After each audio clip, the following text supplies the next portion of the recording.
In the early spring of 1603, before the roads had fully dried from winter rain, a message moved northward through England and across the borderlands towards Scotland. It travelled by horseback, passing hedgerows silvered with morning dew, low villages still quiet beneath pale smoke, and old stone bridges where rivers moved beneath a veil of mist. The message carried news of an ending. Elizabeth, the long-reigning Queen of England, had died in her palace at Richmond. And with that quiet passing, another distant life, in another kingdom, was about to change the shape of the island.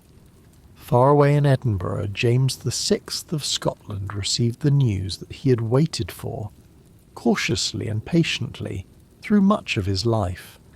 He was already a king, had been since infancy, though his childhood had unfolded amid uncertainty, regents, rival factions, and the chill shadows of Scottish castles.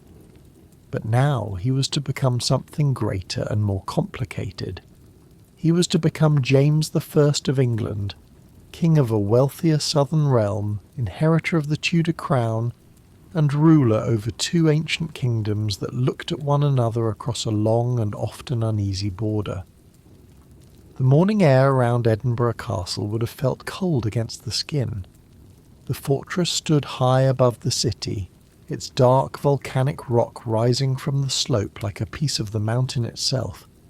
Below, narrow lanes twisted between tall houses, chimneys breathed thin smoke into the grey sky.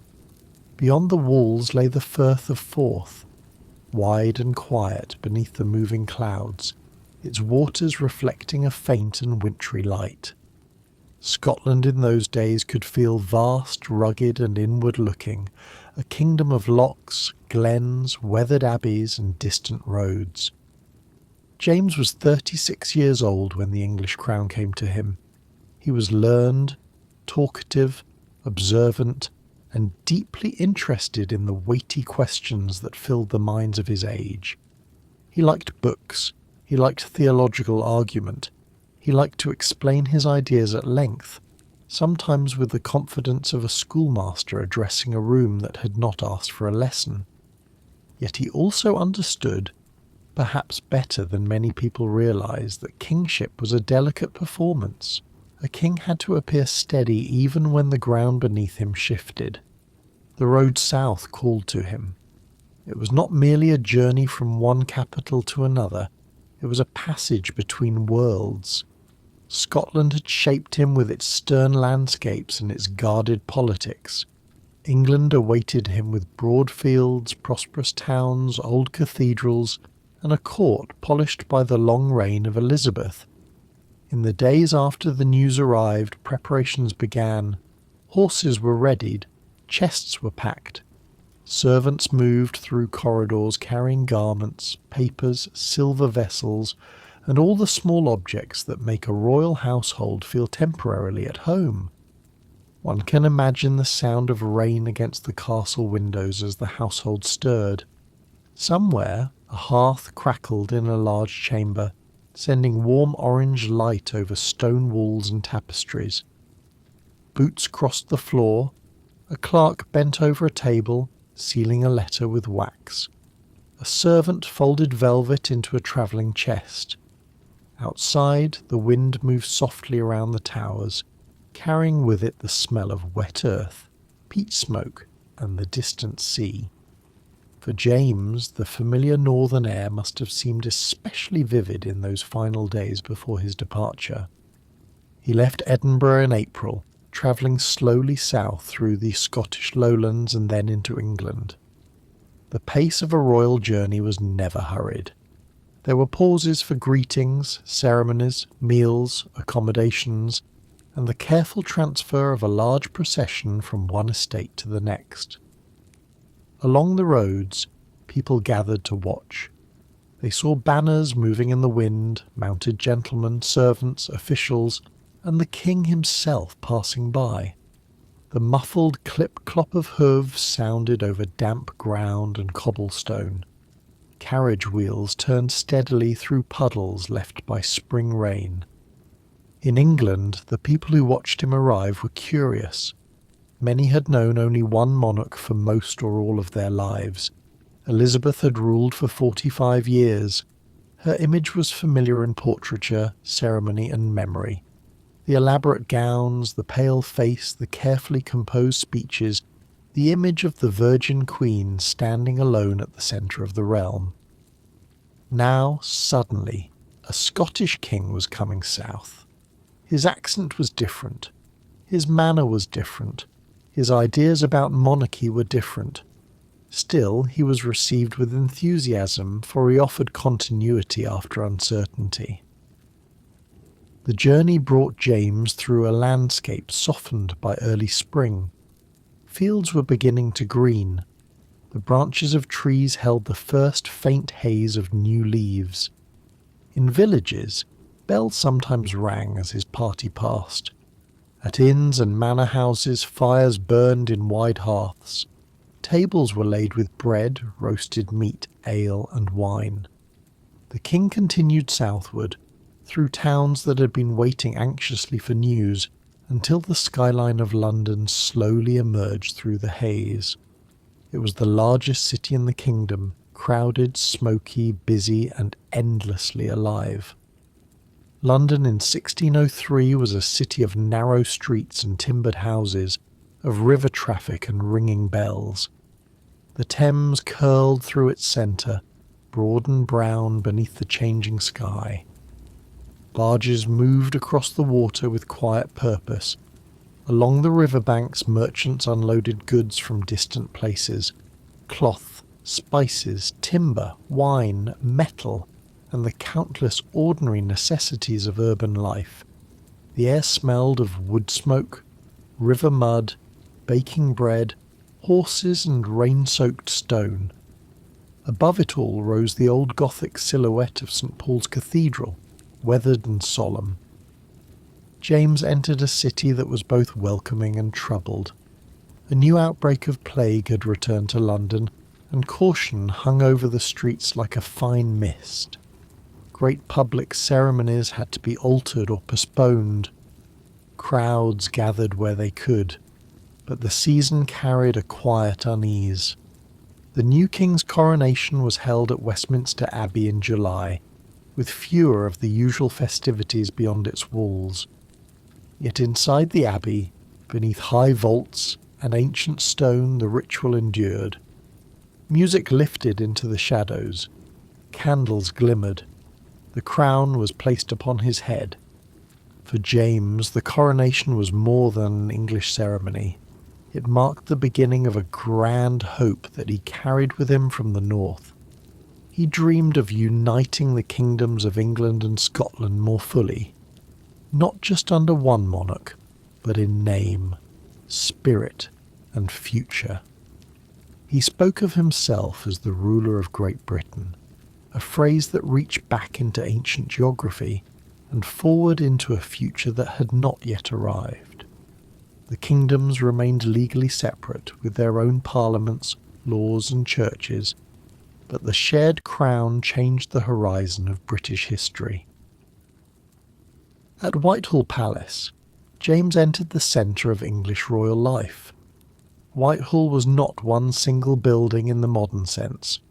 It was a sprawling collection of halls, galleries, staircases, gardens, chapels, offices, kitchens, lodgings, and courtyards, growing and changing over generations. It stretched along the Thames, where the river reflected the lamps of evening and carried the sounds of London past the palace walls. Within those rooms, courtiers moved in silk and satin. Servants carried trays through passages lit by candles. Doors opened and closed with soft, heavy sounds. James found himself surrounded by a new court, filled with faces that had belonged to Elizabeth's world. Some were eager to serve him, some were watchful, some hoped to guide him, others hoped to gain from him. Royal courts were places of ceremony, but they were also places of whispers. A word spoken beside a fireplace, a glance exchanged across a banquet hall, a letter delivered at the right hour. These small things could shape careers and influence decisions. James, who had grown accustomed to the shifting loyalties of Scotland, understood that the warmth of a court could conceal many quiet currents. He brought his own family south. His wife, Anne of Denmark, had a taste for music, costume architecture, and the graceful entertainments of court life. Their children also became part of the New English imagination. Prince Henry, the eldest son, was admired as a promising heir, energetic and serious. Princess Elizabeth was bright and spirited, a young figure who would later become important in the long story of European dynasties, and the youngest son, Charles, was a quieter child, often physically fragile in his early years, moving patiently in the shadow of his older brother. The royal household settled into its new rhythm. Mornings might begin with prayers, private conversations, and the arrival of papers from ministers and ambassadors. Midday brought formal audiences, meals, and the movement of officials through corridors. Evenings could hold music, discussion, hunting plans, or the elaborate entertainments known as masques. These were elegant performances of poetry, costume, dance, painted scenery, and candlelight. They transformed palace rooms into imagined forests, classical temples, moonlit seas, or enchanted gardens. For a few hours the worries of government receded behind silk curtains and the soft music of lutes.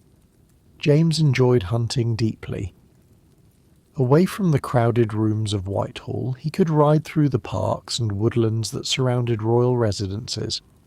The air there was clearer, damp leaves lay underfoot, branches creaked overhead, dogs moved eagerly through the brush, and the king's companions followed along muddy paths beneath a wide English sky. Hunting was not only recreation, it was part of royal life, a place where friendships formed and influence could grow. But it also offered James a simple relief from the endless papers, petitions, arguments, and expectations that gathered around a crown. At Hampton Court Palace, the atmosphere was different from Whitehall. The great Tudor residence stood beside the Thames, surrounded by gardens, courtyards, orchards, and carefully ordered parkland. Its red brick walls glowed warmly when the sun appeared, even briefly through the English clouds. Towers and chimneys rose above the roofs. Inside, enormous fireplaces warmed the halls. Tapestries softened the stone. Long galleries invited slow walks beneath painted ceilings. The palace held the memory of Henry VIII, but it now became a place where the new Stuart king could consider the religious and political questions awaiting him. Equals. One of the earliest and most significant meetings of James's reign took place at Hampton Court in 1604. Churchmen gathered to discuss the condition of the English Church. England had broken from Rome decades before, but many questions remained unsettled. Some people wanted further reform and a simpler form of worship. Others valued the established structure of bishops, ceremonies, and prayer. James listened, spoke, debated, and occasionally grew impatient. Yet from these conversations came a decision that would leave a lasting mark. A new English translation of the Bible would be prepared. The work that followed was patient and scholarly. Groups of translators gathered in places such as Westminster, Oxford, and Cambridge. They compared earlier English versions with Hebrew and Greek texts. They discussed the shade of a word, the music of a phrase, the weight of a sentence when spoken aloud in church. Year after year, pages were examined, revised, copied, and checked. Quills moved across paper, ink darkened and dried.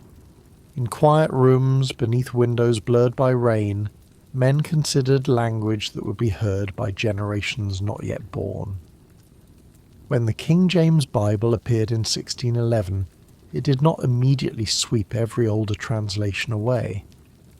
But over time, its language settled deeply into English-speaking life. Its rhythms entered sermons, homes, poetry, public speech and private memory. For the sleep of history, it is pleasant to imagine a parish church in the countryside, its walls cool and pale beneath a timbered roof. A reader stands at a wooden lectern. Outside, wind strokes the long grass around the churchyard. Inside, the new words rise softly into the stillness, carried by a calm human voice. Religion, however, was never only a matter of scripture and church bells. It was tied to questions of loyalty, power, identity and fear. England remained uneasy about Catholic plots and foreign influence. James himself had survived a childhood in Scotland shaped by religious division, and he preferred stability above all. In 1605, a conspiracy was discovered involving a group of Catholics who hoped to destroy the king and parliament during the opening of a new session. The event would become known as the Gunpowder Plot, remembered each year with bonfires and fireworks. But in this story, the moment can remain at a distance. Picture instead the underground chambers beneath Parliament. Low ceilings, rough stone, the faint smell of earth and old timber. Above, the city continues its ordinary motion. River water laps against the banks. Shopkeepers raise their shutters.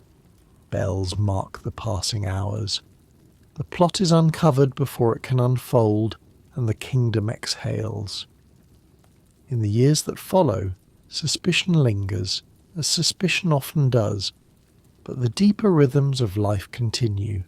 Winter fires, market days, sermons, harvests, and the quiet turning of seasons.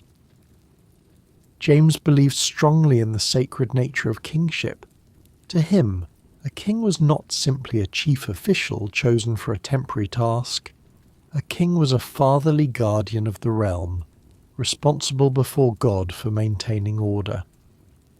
This belief sometimes placed him at odds with Parliament, where members increasingly spoke of their own ancient rights and duties. The disagreements were not always loud.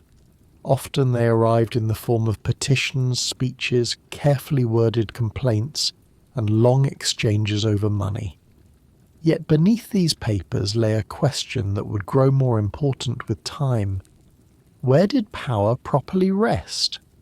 The king needed funds to govern.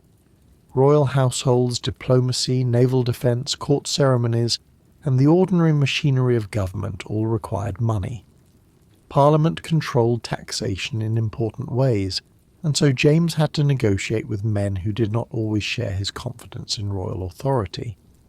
At times, he tried to find new sources of revenue. At times, Parliament resisted.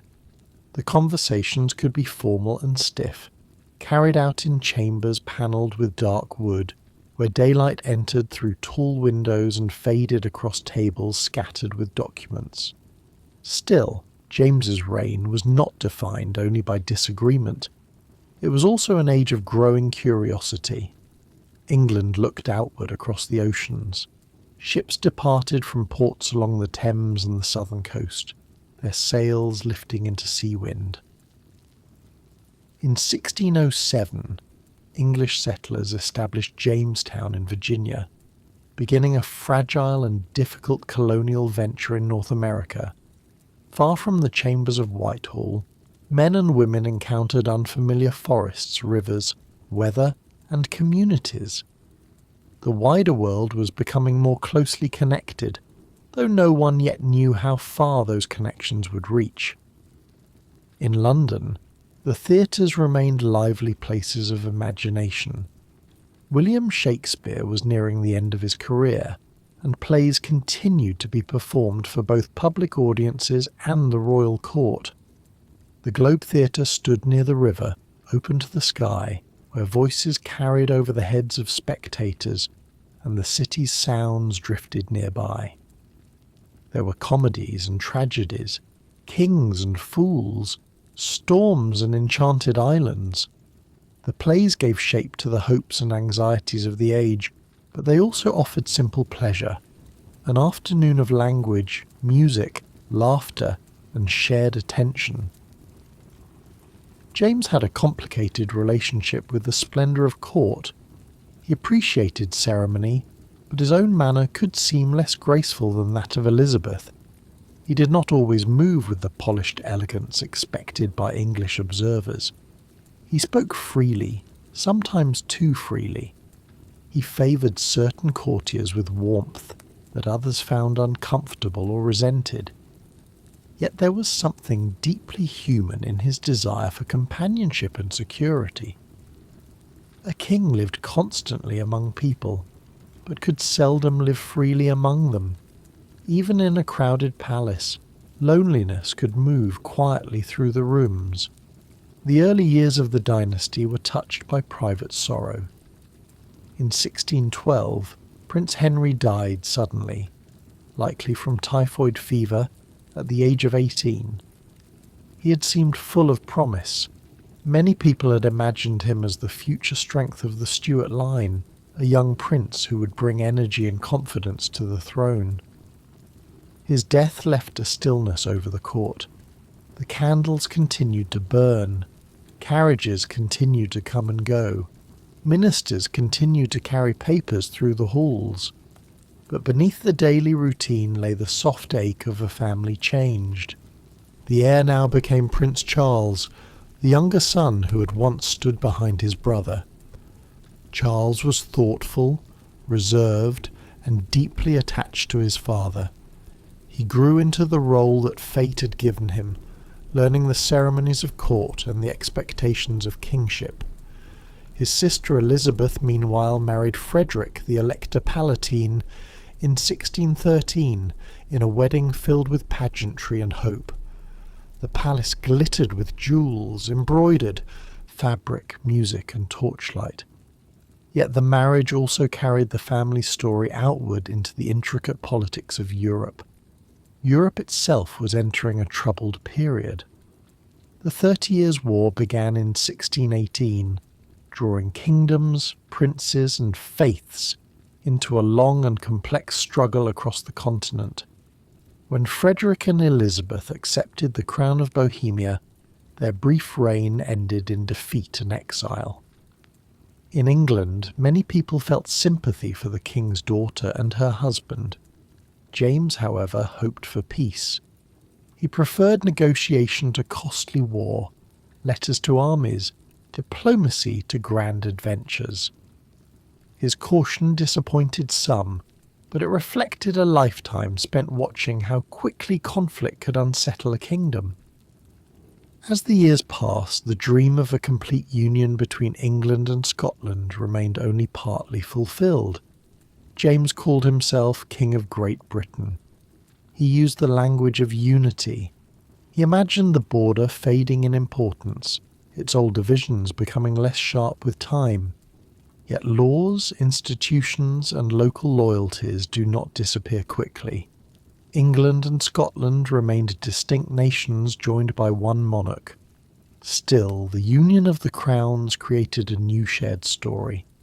It was like two rivers meeting. Their waters continued to carry different colours and currents, yet they now travelled in one direction. In the final years of his reign, James spent much of his time away from the noise of London, especially at Theobald's, a grand house in Hertfordshire where he could hunt and rest. There, the pace of life could feel gentler. Gardens stretched around the residence, trees moved in the wind, the scent of damp soil rose after rain. Courtiers still arrived with news, and papers still required his signature. But the king was older now. His health had weakened. The bright promise of 1603 had become the quieter, more complicated reality of 2 decades on the throne. In March 1625, James died at Theobald's. He had ruled Scotland for nearly 60 years, and England for 22. His life had begun in a kingdom troubled by uncertainty, and it had ended with a broader vision of Britain beginning slowly to take shape. He left behind a son ready to become Charles I, a court full of expectation and questions about monarchy and parliament that had not been resolved. Outside the palace, spring would soon return. Rain would soften the roads, new leaves would unfold in the hedgerows, the rhythms of the kingdom would continue, and so the first Stuart chapter closes not with a sudden silence, but with a long fading echo. A Scottish king had crossed into England and carried 2 crowns upon one head.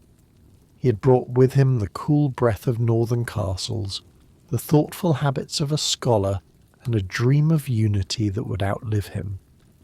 In candlelit libraries, in parish churches, in royal gardens, and along the slow brown river beneath Whitehall, his age left its gentle traces.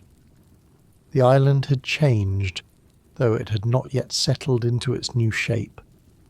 Beyond the palace windows, evening gathers over London. The Thames flows on beneath darkening bridges. A few lamps tremble in the damp air. Somewhere, distant church bells sound the hour, their notes softening as they travel across roofs and chimneys. Inside, a fire settles into low red embers.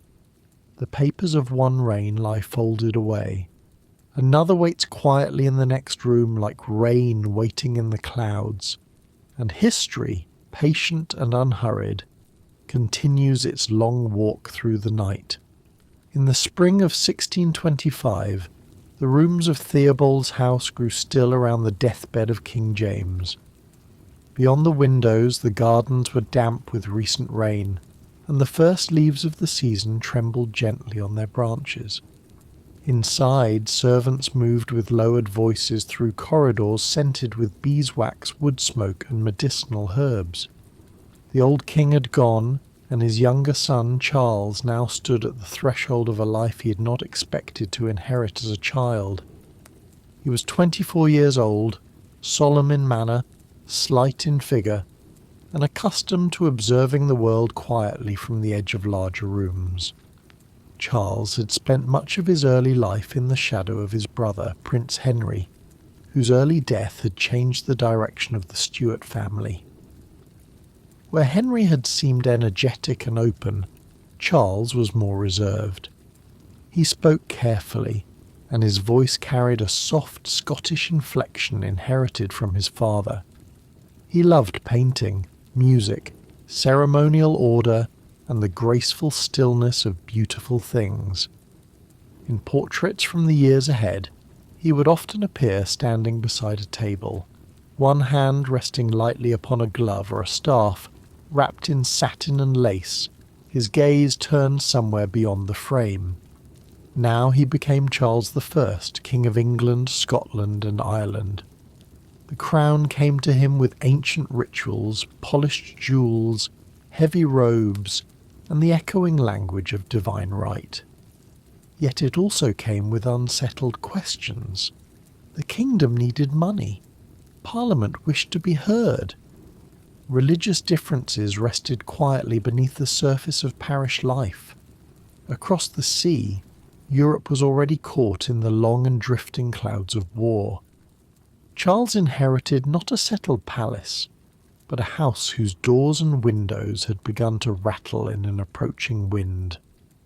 Not long before becoming king, Charles had married Henrietta's Maria of France, the younger sister of King Louis XIII. She was a Catholic princess, lively, artistic, and raised in the bright ceremonial world of the French court. Their marriage began with distance and misunderstanding, as royal marriages often did. She arrived in England accompanied by French attendants, French priests, French manners, and the faint perfume of another world. Charles, private and formal, did not always know how to meet her warmth, but over time their relationship deepened into a devoted partnership, sheltered as best it could be within the changing weather of politics. At their coronation in Westminster Abbey, the old stones absorbed the music of the choir and the measured footsteps of clergy and nobles. Candles trembled in the high air beneath the vaulted roof. Rich fabric moved in slow waves as lords and ladies took their places. Yet Henrietta Maria, being Catholic, did not take part in the Anglican service beside her husband. This absence was noticed. In the carefully observed world of court ritual, even an empty space could seem to carry meaning. Outside the Abbey, London continued its restless motion, with carts rolling over uneven streets and river barges slipping along the grey Thames. Charles hoped to rule with dignity and calm authority. He believed, as his father had believed, that a king answered first to God. Parliament had its place, certainly, but it was not, in his view, a partner equal to the crown. This conviction lay deep within him, quiet and firm as a stone foundation beneath a palace floor. Yet many members of Parliament carried another understanding. They remembered older customs, old liberties, and the idea that taxes should not be raised without their consent. At first, these differences appeared in speeches and petitions.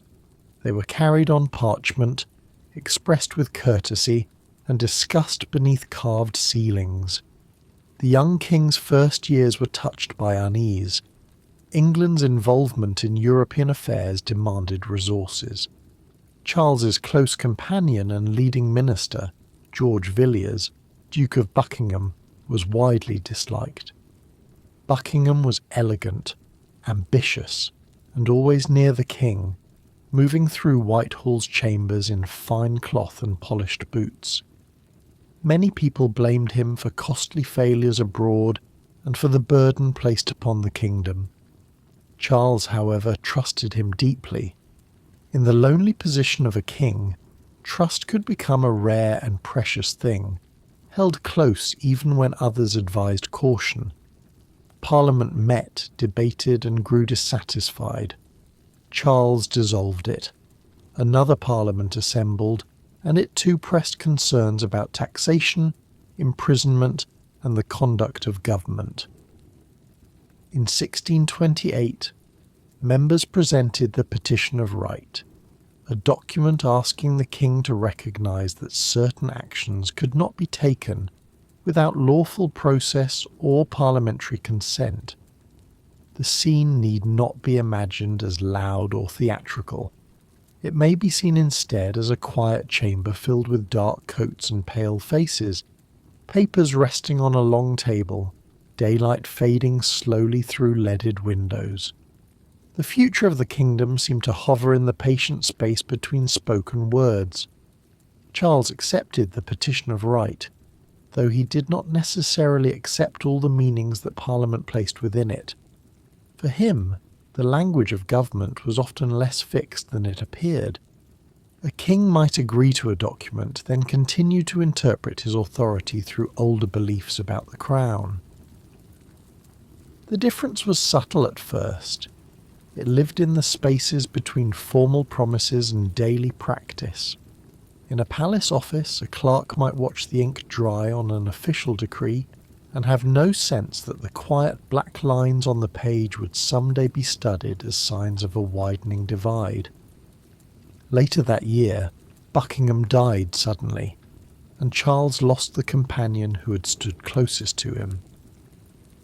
The king withdrew further into the private world of family, art, and ceremony. Henrietta Maria became more important to him. Together they created a court with its own soft glow. Paintings arranged in galleries, musicians playing in candlelit rooms, gardens shaped into orderly walks, and masques performed before an audience of silk, jewels, and perfume. Charles began collecting works by masters such as Titian, Raphael, and Van Dyck. He wanted his court to reflect harmony, grandeur, and refinement. The painter Anthony van Dyck arrived from the southern Netherlands and became one of the defining artists of the reign. In his portraits, Charles appears taller than he was, composed and graceful. often set against broad landscapes or heavy curtains. Van Dyck gave the king an air of effortless command. Henrietta Maria appears luminous and elegant, surrounded by the textures of satin, pearls, and embroidered sleeves. The royal children are painted in bright, tender groups, their small hands resting on one another, their faces calm beneath curls of hair. These images were not merely decoration. They were a vision of order, carefully composed against a less orderly world. In 1629, after another difficult session, Charles chose to rule without Parliament. For 11 years, no Parliament would meet in England. This period later became known as the personal rule, though at the time it may have seemed to many ordinary people like a distant change in the machinery of government. The seasons continued. Farmers sowed, grain and gathered it. Merchants counted goods at the docks. Bells called congregations to church each Sunday. In villages and towns, royal policy arrived slowly, through officials, taxes, sermons, and the occasional sealed instruction carried down a wet road by horseback. Charles did not see these years as an abandonment of good government. He imagined them as a time in which the crown could restore balance without the noise and resistance of Parliament. He relied on advisers such as William Laud, Archbishop of Canterbury, and Thomas Wentworth, later Earl of Strafford. Both men believed that order could be strengthened through clear authority. Their vision was not necessarily one of chaos or cruelty, but of uniformity, discipline, and reverence. They wished churches to look more dignified, worship to follow established patterns, and royal commands to travel outward from London with unbroken force. Under Laud's influence, many English churches changed in small but noticeable ways. Communion tables were moved to the eastern end of the church and treated with greater ceremony. Rails were placed around them. Clergy wore more formal vestments. The old stone interiors, already cool and shadowed, acquired a new sense of arrangement. For some worshippers, these changes seemed beautiful and reverent. They saw flickering candles, polished wood, embroidered cloth, and the gentle order of prayer.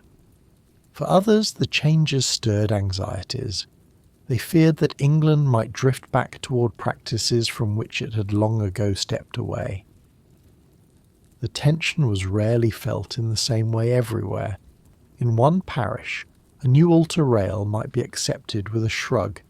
In another, it might become the subject of murmured conversation after Sunday service. People gathered in churchyards beneath yew trees, speaking softly as their breath clouded in the cold air. They discussed the words of a minister, the cost of a new church furnishing, the behaviour of an official, or the latest rumour carried from the nearest market town.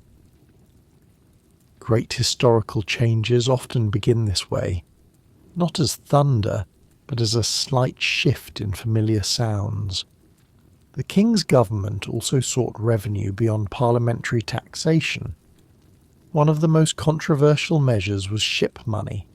Traditionally, coastal towns could be asked to contribute toward naval defence in times of danger. Charles extended the levy more broadly, including inland counties, and imposed it during peacetime. From the perspective of Whitehall, it seemed a practical solution. Ships required repair. The sea needed watching. The kingdom required security.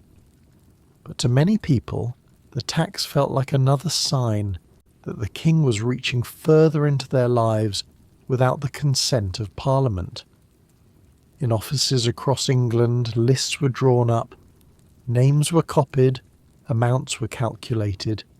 Local officials received instructions and faced the uncomfortable task of collecting money from neighbours they had known for years. Some paid without much fuss, others delayed. A few resisted through the courts. The case of John Hampden, a Buckinghamshire gentleman who challenged ship money, became well known. His dispute was conducted in legal language, not on a battlefield. Yet the arguments around it travelled widely, repeated in taverns, manor houses, workshops and quiet corners of London, where men leaned close to hear the latest news. Meanwhile, Charles and Henrietta Maria shaped their private world with increasing care.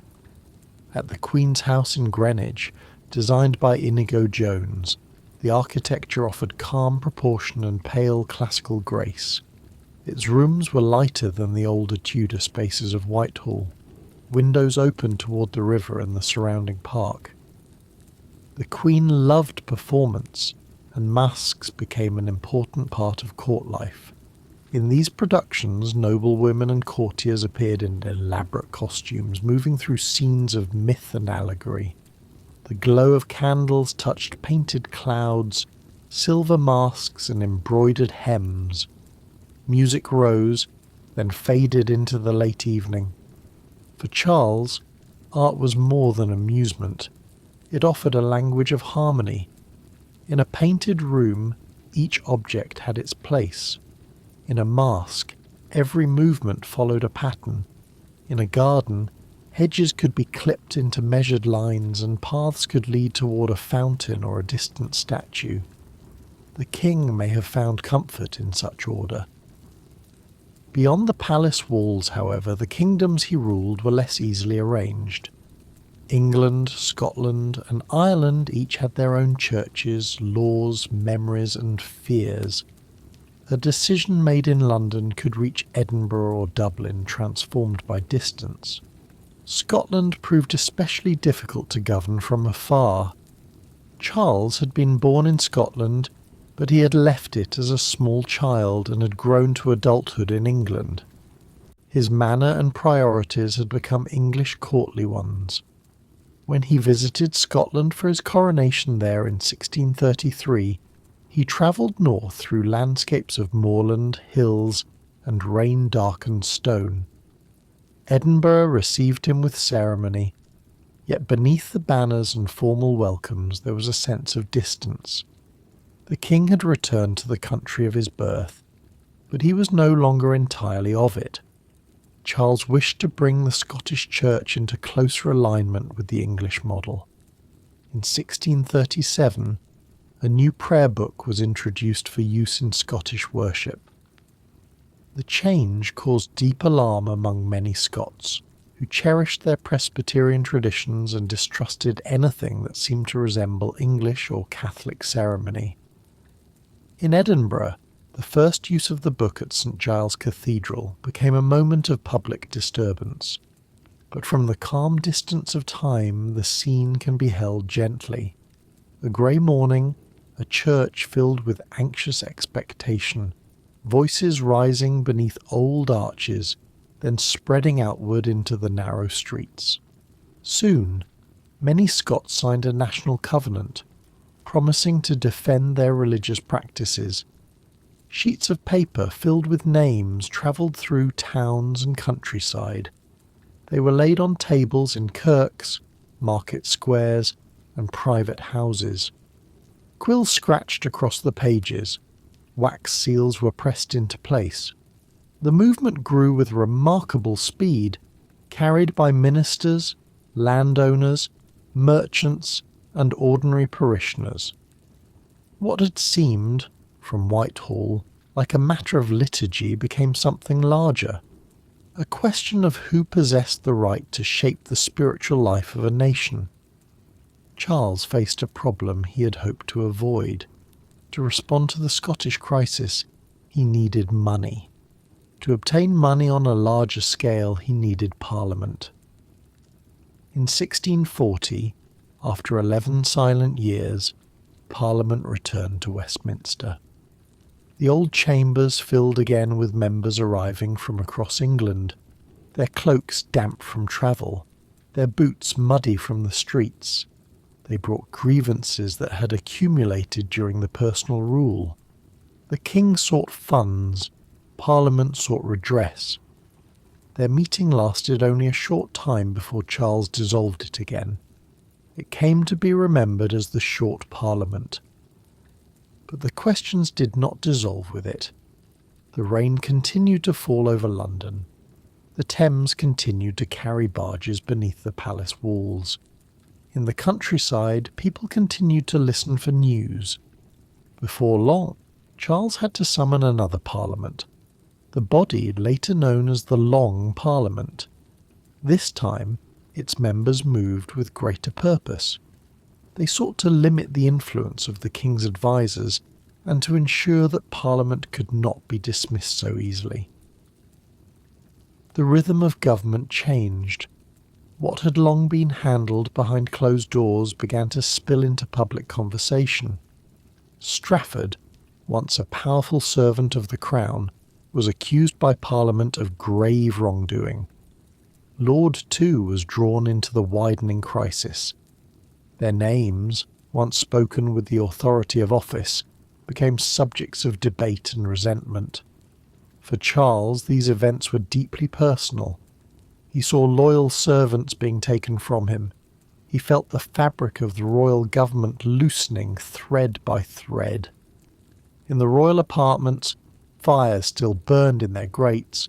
Attendants still laid out clothes and carried meals.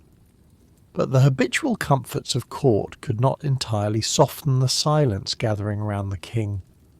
In Ireland, long-standing tensions over land, religion and authority erupted into a fearful rebellion in 1641. News crossed the sea in fragments, arriving through letters and hurried reports. Rumour added its own shadows. In England and Scotland, people worried about what might come next. Parliament and king disagreed over who should control military forces, each believing that the safety of the kingdoms required trust that no longer existed. The old balance had become fragile. It was like a tall candle burning near an open window, its flame bending first one way, then another, unable to settle. By January 1642, Charles made a grave miscalculation when he entered the House of Commons with armed attendants, seeking to arrest 5 members. The men were not there. The chamber, with its benches and green-covered tables, held only the echo of the moment. London reacted with alarm. Charles soon left the city with his family, travelling northward through winter landscapes. The capital, with its crowded streets and river traffic, was no longer a place where he felt secure. The distance between king and parliament had widened into something that neither side could easily cross. That summer, Charles raised his standard at Nottingham, signalling the beginning of open conflict between his supporters and those aligned with Parliament. The standard lifted into a windy sky above the castle hill, its fabric moving in the cold air. Yet even then, many people hoped for a settlement. Few could see clearly what lay ahead. Across the country, households faced uncertainty. Roads carried soldiers and messengers, but also farmers bringing grain to market, travellers seeking shelter, and families trying to preserve the ordinary routines that give life its shape. The years that followed were filled with movement across the English landscape.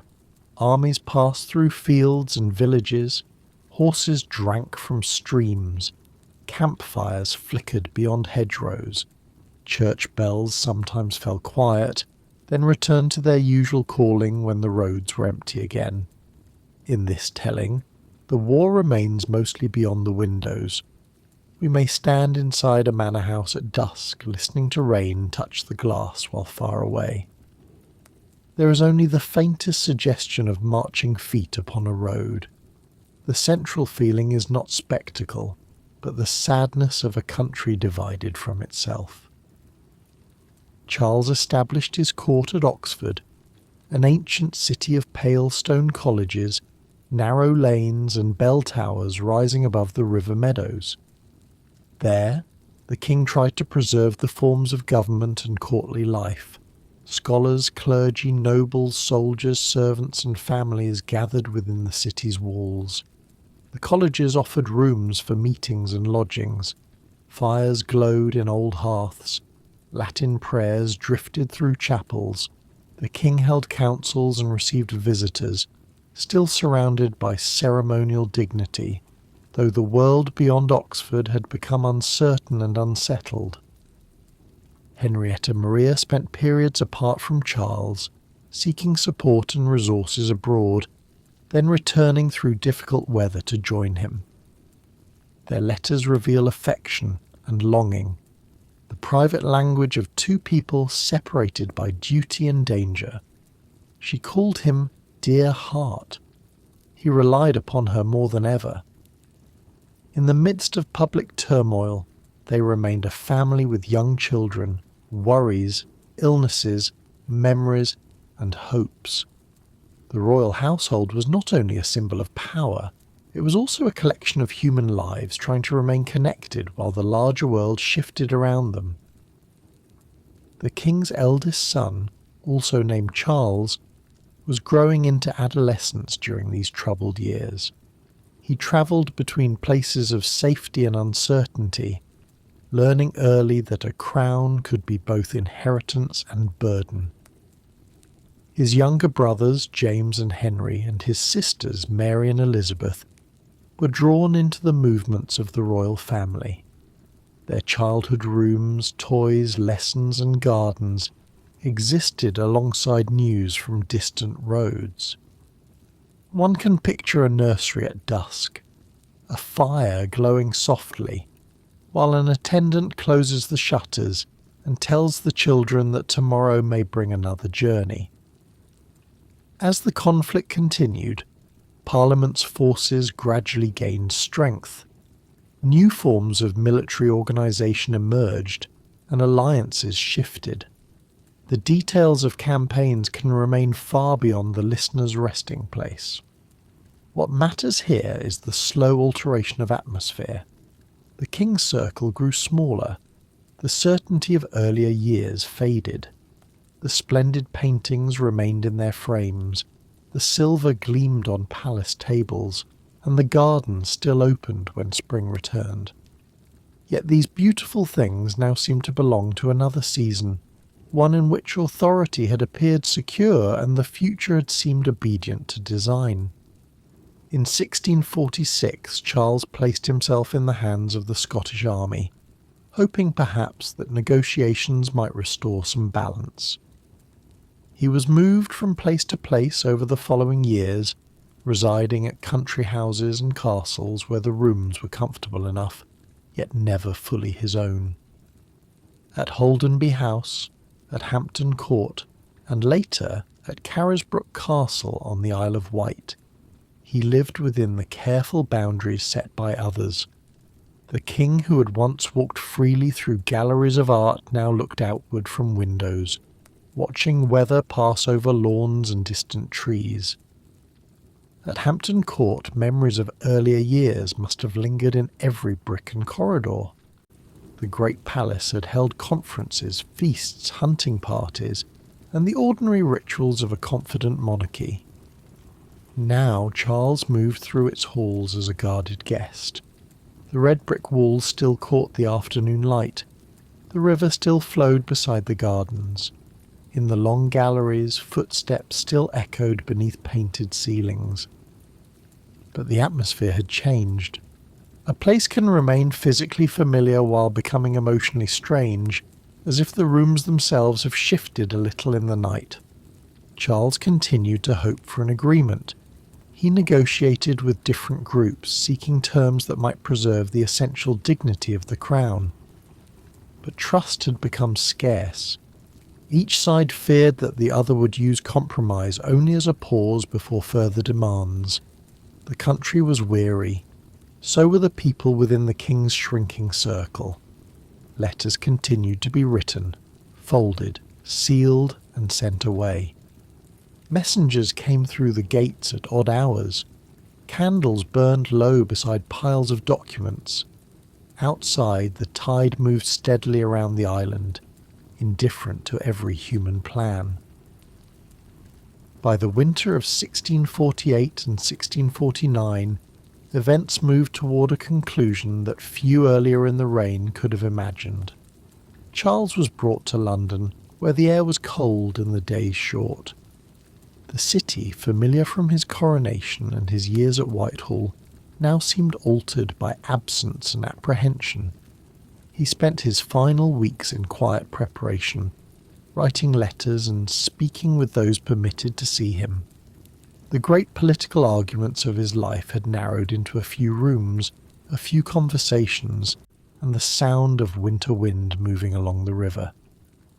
On a January morning in 1649, Charles's reign came to its final stillness. The details need not be held closely. It is enough to imagine the pale light over Whitehall, the hush of a crowd beyond the walls, and the river flowing beneath a sky of clouded silver. A king who had believed deeply in the sacred order of monarchy was gone. The event sent a quiet shock through Europe. It seemed to many that an ancient pillar of the world had been removed, leaving a hollow space where certainty had once stood. Yet the landscapes of Britain endured. Rain gathered in the furrows of winter fields. Smoke rose from chimneys in villages and towns. The bells of parish churches waited for the next service, the next wedding, the next funeral, the next ordinary Sunday. At Whitehall, servants moved through rooms where tapestries hung in silence and embers glowed behind iron grates. The paintings Charles had loved remained, their faces calm and distant beneath layers of varnish.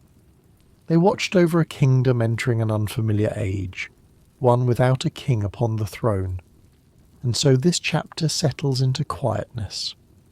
Charles I had sought harmony, reverence and order, yet he had lived through a time when old agreements began to loosen.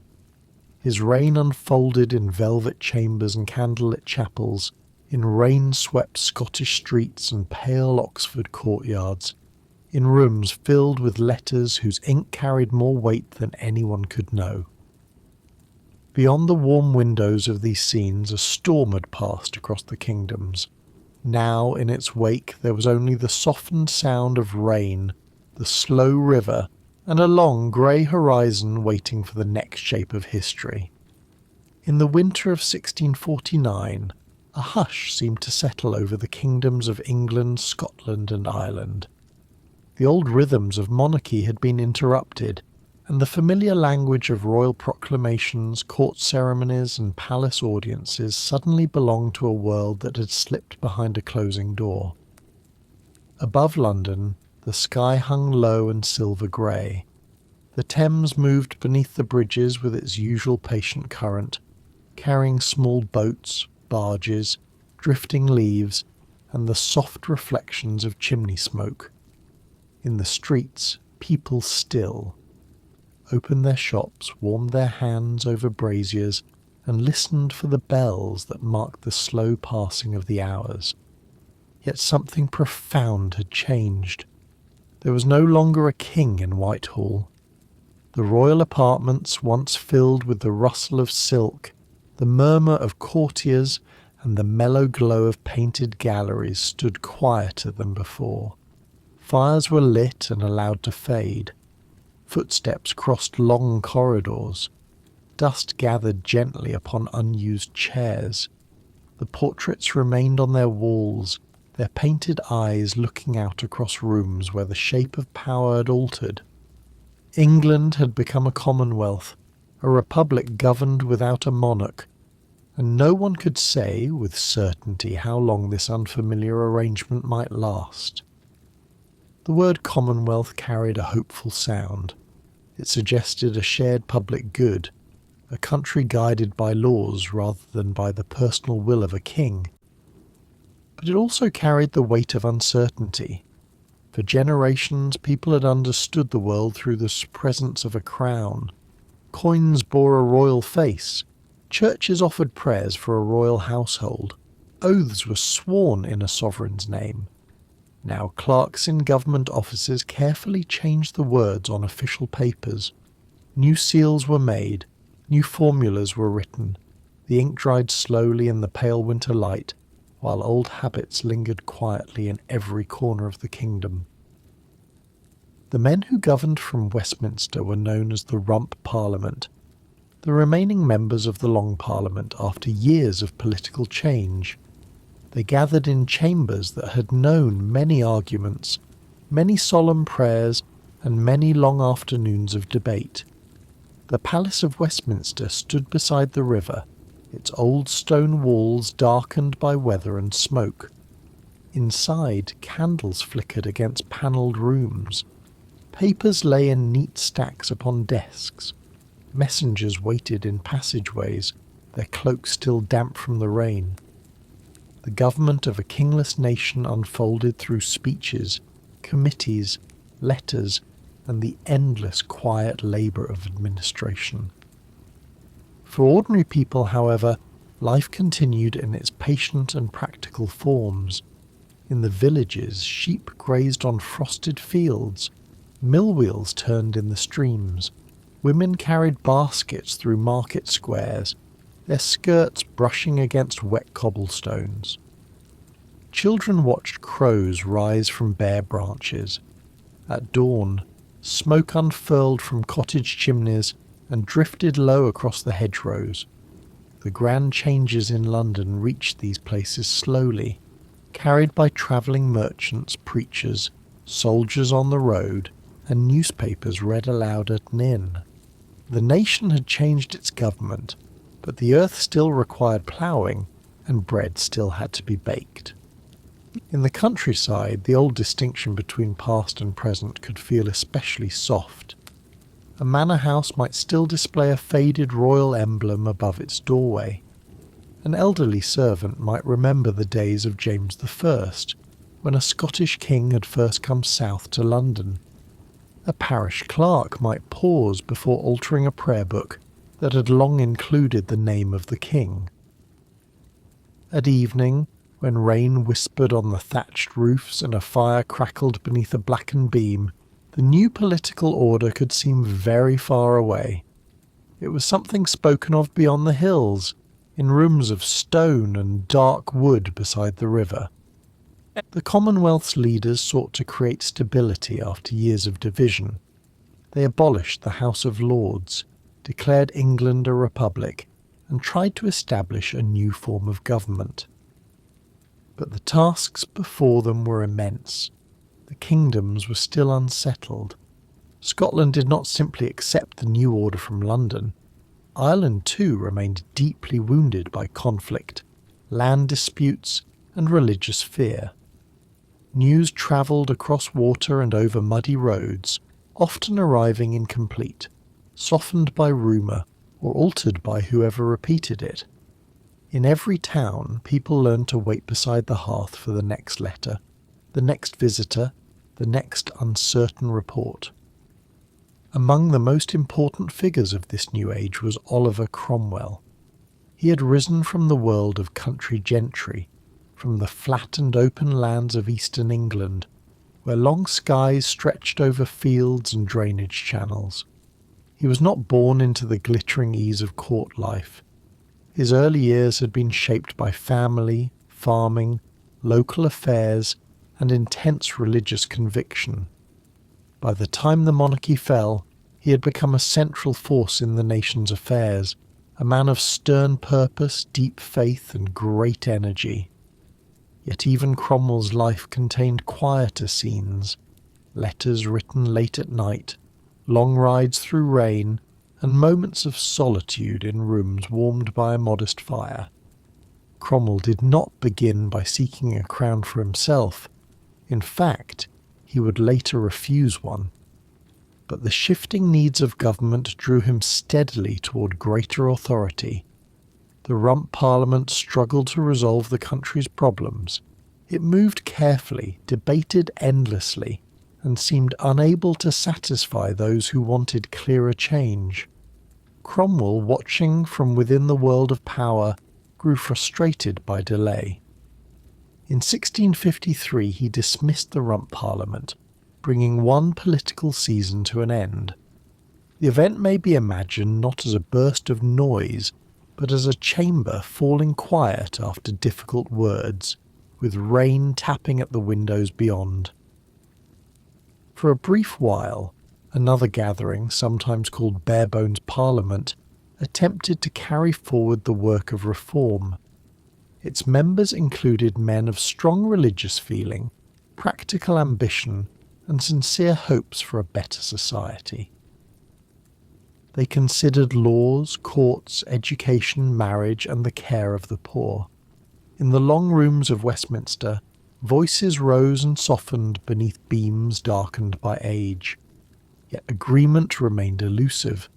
The country was weary of experiments, even when those experiments were begun with earnest hearts. Before the year had ended, this assembly too gave way to another arrangement. In December 1653, a new constitution called the Instrument of Government made Oliver Cromwell Lord Protector. It was an unusual title, neither king nor simple minister. It suggested guardianship, temporary responsibility, and a watchful hand placed over a nation still struggling to find its balance. Cromwell moved into apartments at Whitehall, the very palace that had once been the centre of Stuart magnificence. The rooms were familiar in shape but changed in atmosphere. The soft extravagance of earlier courts gave way to a more restrained household, though Whitehall remained vast, busy, and full of movement. At dawn, the palace beside the Thames would awaken gradually. Kitchen fires were stirred into life. Servants crossed courtyards with pails and baskets. Clerks opened shutters in offices where bundles of correspondence waited on tables. A guard changed at the gates. Outside, river mist hovered above the water, blurring the outlines of boats and wharves. Cromwell's day might begin with prayer, then proceed through meetings, reports, and discussions with advisers. He was a man who believed that Providence guided history, though the path of that guidance often seemed hidden behind clouds.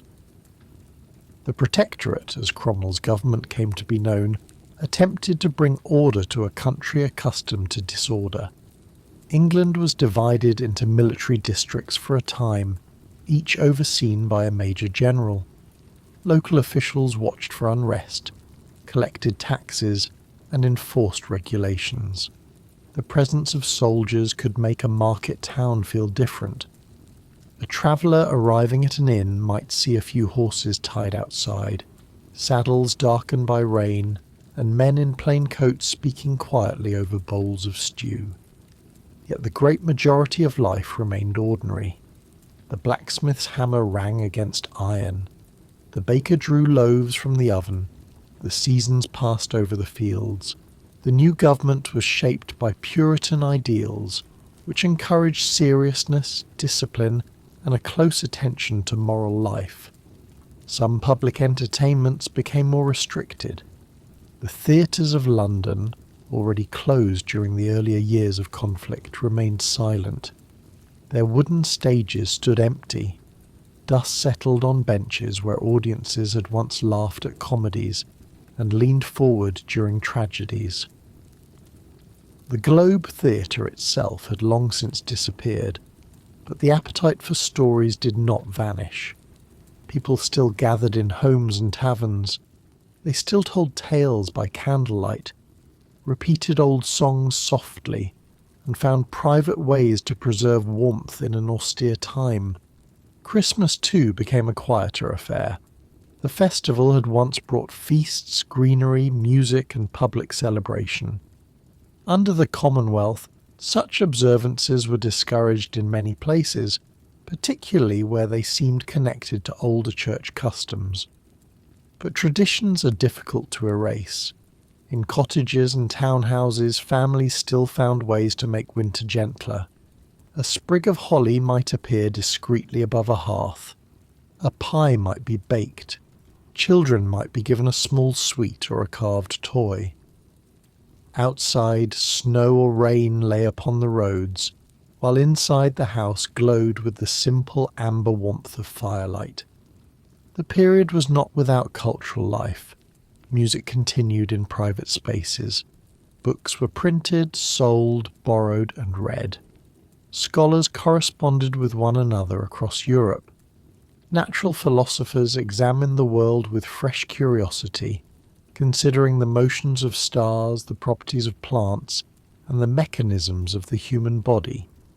In 1660, near the close of the Commonwealth, the Royal Society would be founded under the returning monarchy, but its intellectual roots reached into these years of observation and debate. Even amid political uncertainty, people continued to look closely at rainwater, insects, minerals, distant planets, and the quiet wonders of the visible world. London itself changed slowly beneath the Protectorate. The city remained crowded and restless, its streets narrow, its houses leaning close together. Vendors called out their goods. Carts creaked past open doorways. The smell of coal smoke mingled with roasted chestnuts, damp wool, river mud, and warm bread. Church bells marked the day, though the manner of worship had shifted in many parishes. The city's people were accustomed to change. They had lived through plague, political conflict, shortages, celebrations, and sudden alarms. Now they adjusted again, finding ways to live under a government that had no king. Across the Channel, the Stuart family lived in exile. Charles, the eldest son of the executed king, had been proclaimed king by his supporters in Scotland and elsewhere. Though he possessed no settled throne in England, he moved through the courts and cities of continental Europe, staying at times in the Dutch Republic, France, and the Spanish Netherlands. His life was one of borrowed rooms, uncertain funds, loyal companions, and long stretches of waiting. In a foreign palace, he might stand at a window and watch rain slide over formal gardens, thinking of the green English countryside and the river flowing past Whitehall. The young Charles carried the memory of a lost court. He had known his father's solemn dignity, his mother's lively French household, and the painted splendour of royal rooms. In exile, the contrast could be sharp. There were still banquets and dances in European cities, still musicians and soft candlelight, but these were the comforts of guests rather than rulers. He learned patience, charm, and adaptability. He learned how to speak with foreign princes, how to accept assistance without surrendering hope, and how to wait for a moment that might never come. History had placed him beside the road, and he listened for approaching hoofbeats. In Scotland, the relationship between Cromwell's government and the Northern Kingdom remained difficult. Scotland had its own church traditions, its own powerful families, and its own deep sense of identity. Cromwell's forces moved north, and the country came under English military occupation. Yet the Scottish landscape retained its ancient, distant calm. Mist gathered over the highlands. Water moved through narrow lochs beneath dark slopes. Ruined abbeys stood among grass and heather. In Edinburgh the wind swept along the Royal Mile, carrying the scent of rain and sea air between tall stone buildings. Governments might change, but the hills seemed to watch without hurry. Ireland too experienced the heavy consequences of these years. Cromwell's campaign there and the policies that followed brought lasting sorrow, dispossession, and division. In a sleep story, such pain is acknowledged with care and distance, never made into spectacle. We may picture instead a wet Irish evening, mist lying over fields, a ruined wall half covered in ivy, and a family listening to the wind outside a small cottage. The history of the Commonwealth cannot be understood without remembering that its search for order was often felt differently in different places. The maps drawn in offices left deep marks upon real landscapes and real lives. Back in England, Cromwell's government faced the constant problem of legitimacy. A king had inherited authority through blood and tradition. A Lord Protector required something more difficult to sustain, the acceptance of those who obeyed him. Parliament was summoned and dismissed more than once. New constitutional plans were discussed. Some people urged Cromwell to accept a crown, believing that the old title might give the nation stability. In 1657, the humble petition and advice offered him the kingship. He considered it carefully, surrounded by advisers, documents, and the long shadows of Whitehall's chambers. But Cromwell declined the crown. Perhaps he understood that the word king carried too much memory, too much danger, and too many unresolved promises. Instead, he remained Lord Protector, accepting a revised constitutional settlement and a more elaborate public role. His installation ceremony was dignified, though less ancient in feeling than a coronation. Robes, officials, symbols of office, and solemn music offered the appearance of continuity. Yet beneath the ceremony lay the uncertainty of an experiment. The nation still moved forward without knowing whether it travelled along a new road or only a long curve leading back toward its past. Cromwell's household at Whitehall became a centre of government, but it also contained the ordinary concerns of a family. He had children, grandchildren, servants, and old friends. His daughters were known for their domestic warmth. His son Richard, quiet and gentle in temperament, did not resemble his father's forceful character. In the palace rooms, domestic life unfolded beside affairs of state. A child might run through a corridor while ministers waited in an antechamber. A tray of tea might be carried past a table covered in military reports. A fire might glow behind a screen while outside the river wind pressed softly against the windows. Cromwell's later years were marked by weariness and loss. His beloved daughter Elizabeth died in 1658, and the sorrow weighed heavily upon him. The man who had carried the burdens of government with such relentless energy began to appear tired. His health weakened. The late summer weather turned unsettled. Storms moved across England, bending trees and rattling shutters.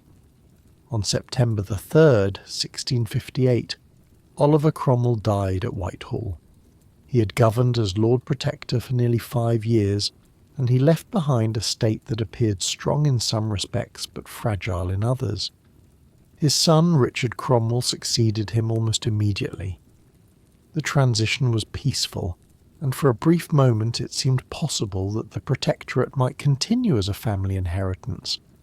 Richard was courteous, well-intentioned, and less severe than his father. He enjoyed country life and had little desire for military command. In another age, he might have been content to manage an estate, ride through fields in the morning mist and dine quietly beside a fire. But the role he inherited required authority over soldiers, politicians and institutions that did not yet know how to accept him.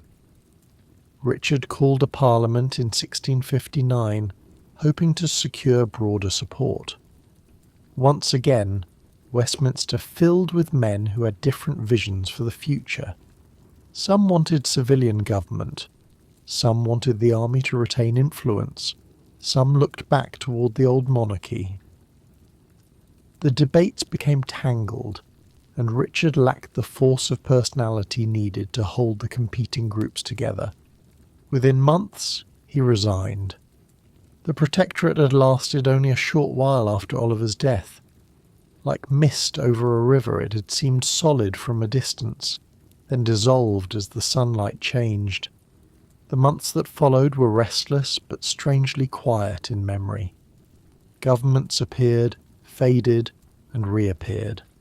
The Rump Parliament returned, the army intervened, committees met, new plans were drafted. In London, printers worked late into the evening, producing pamphlets that argued for one future or another. Sheets of paper were sold in markets and carried into coffee houses, where men sat beneath low ceilings and listened to the latest opinions. Outside, rain struck the windows. The city seemed to breathe in and out, waiting for a decision that no single group could make alone. Meanwhile, a Scottish general named George Monk began moving south with his army.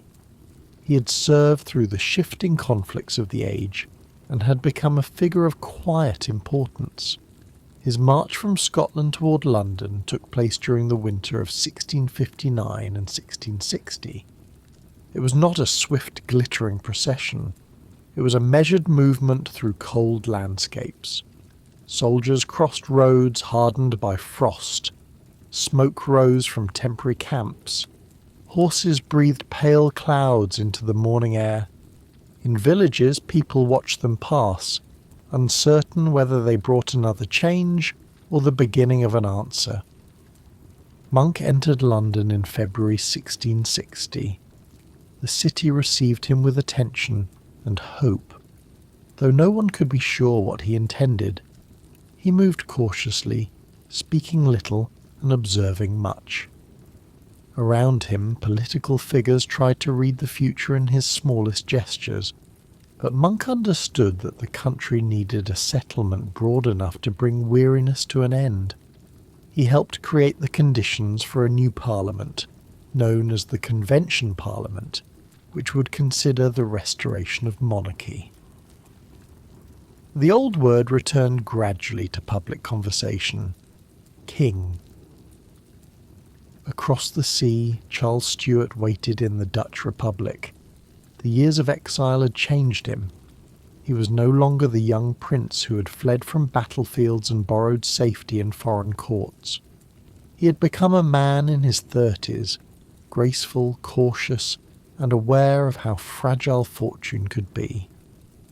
From the town of Breda he issued a declaration in April 1660. It promised a broad pardon to many former opponents, a degree of religious consideration, and the settlement of property questions through Parliament. Its language was careful, soothing, and designed to invite a tired nation home from division. The Declaration of Breda travelled across the water and into England. It was read in rooms where people gathered close around a fire. It was discussed in taverns, churches, guild halls, and country houses. For those who had long desired the return of monarchy, it offered a gentle opening. For those who feared revenge, it offered reassurance. Not every question could be answered, and not every wound could be healed. Yet the document suggested that the future might be shaped not only by old anger, but by forgetting, forgiveness, and a willingness to begin again. In May 1660, the Convention Parliament invited Charles to return as king.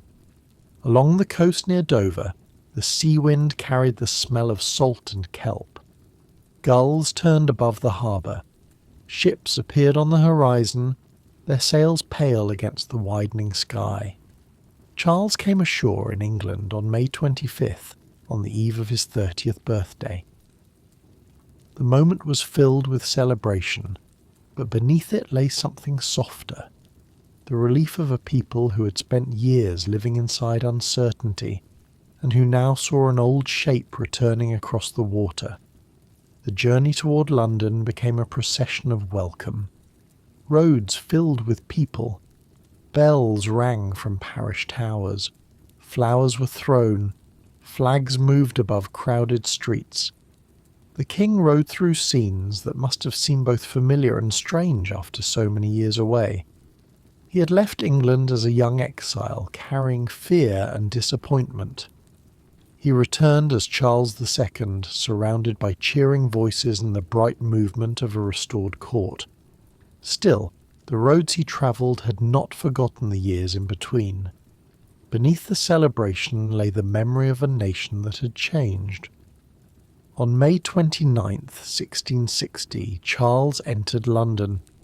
The city stirred with sound, bells ringing, horses stepping over cobblestones, Wheels turning, crowds murmuring and calling beneath windows dressed with cloth and flowers.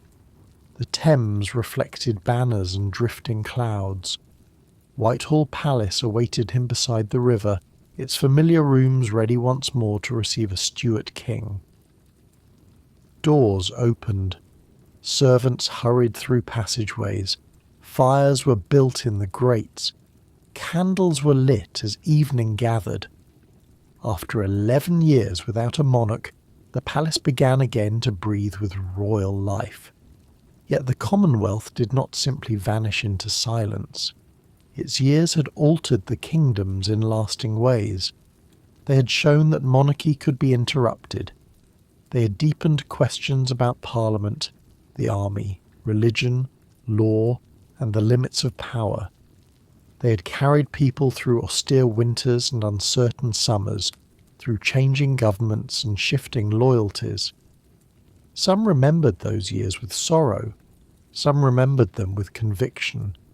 Many remembered them simply as a time when the usual order of life had been set aside, and everyone had learned to live beneath unfamiliar skies. Now the rain still fell on London roofs. The river still moved beneath the bridges. In fields beyond the city, spring grass rose around the feet of grazing animals, and the hedgerows filled slowly with green.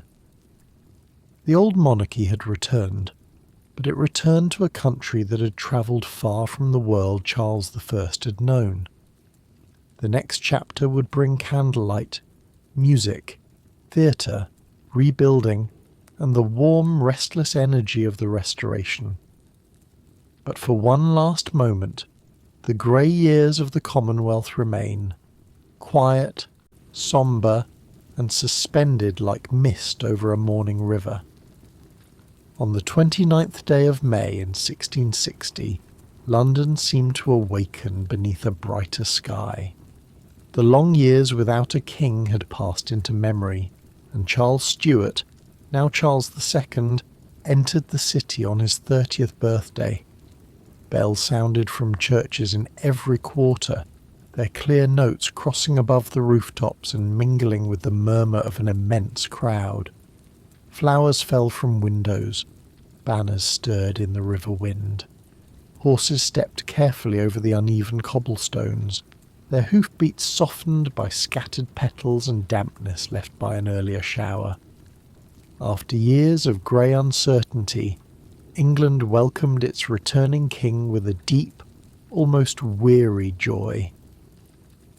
Charles rode through streets he had known as a child, though London itself had changed during his exile. Timbered houses still leaned toward one another above narrow lanes. Shop signs creaked in the breeze. The smell of bread, coal smoke, wet wool, and river mud rose from the crowded city. Yet every doorway seemed open, every window filled with faces. People reached toward the passing procession, eager to glimpse the king who had spent so many years beyond the sea. Charles, tall and dark-haired, rode with easy grace. He had learned patience in exile, and he knew that a smile gently offered could restore something that speeches could not. Whitehall Palace waited beside the Thames, sprawling and familiar, with its courtyards, galleries, offices, kitchens, staircases, and long lines of windows catching the pale afternoon light. It had been the home of Charles's father, and then the seat of Oliver Cromwell's protectorate. Now its rooms would again become royal rooms. Servants hurried ahead to prepare fireplaces, lay fresh rushes, open shutters, and light candles against the evening. In the palace gardens, leaves moved softly in the breeze. The river flowed past the walls, carrying barges beneath a sky that had begun to glow with the muted gold of sunset.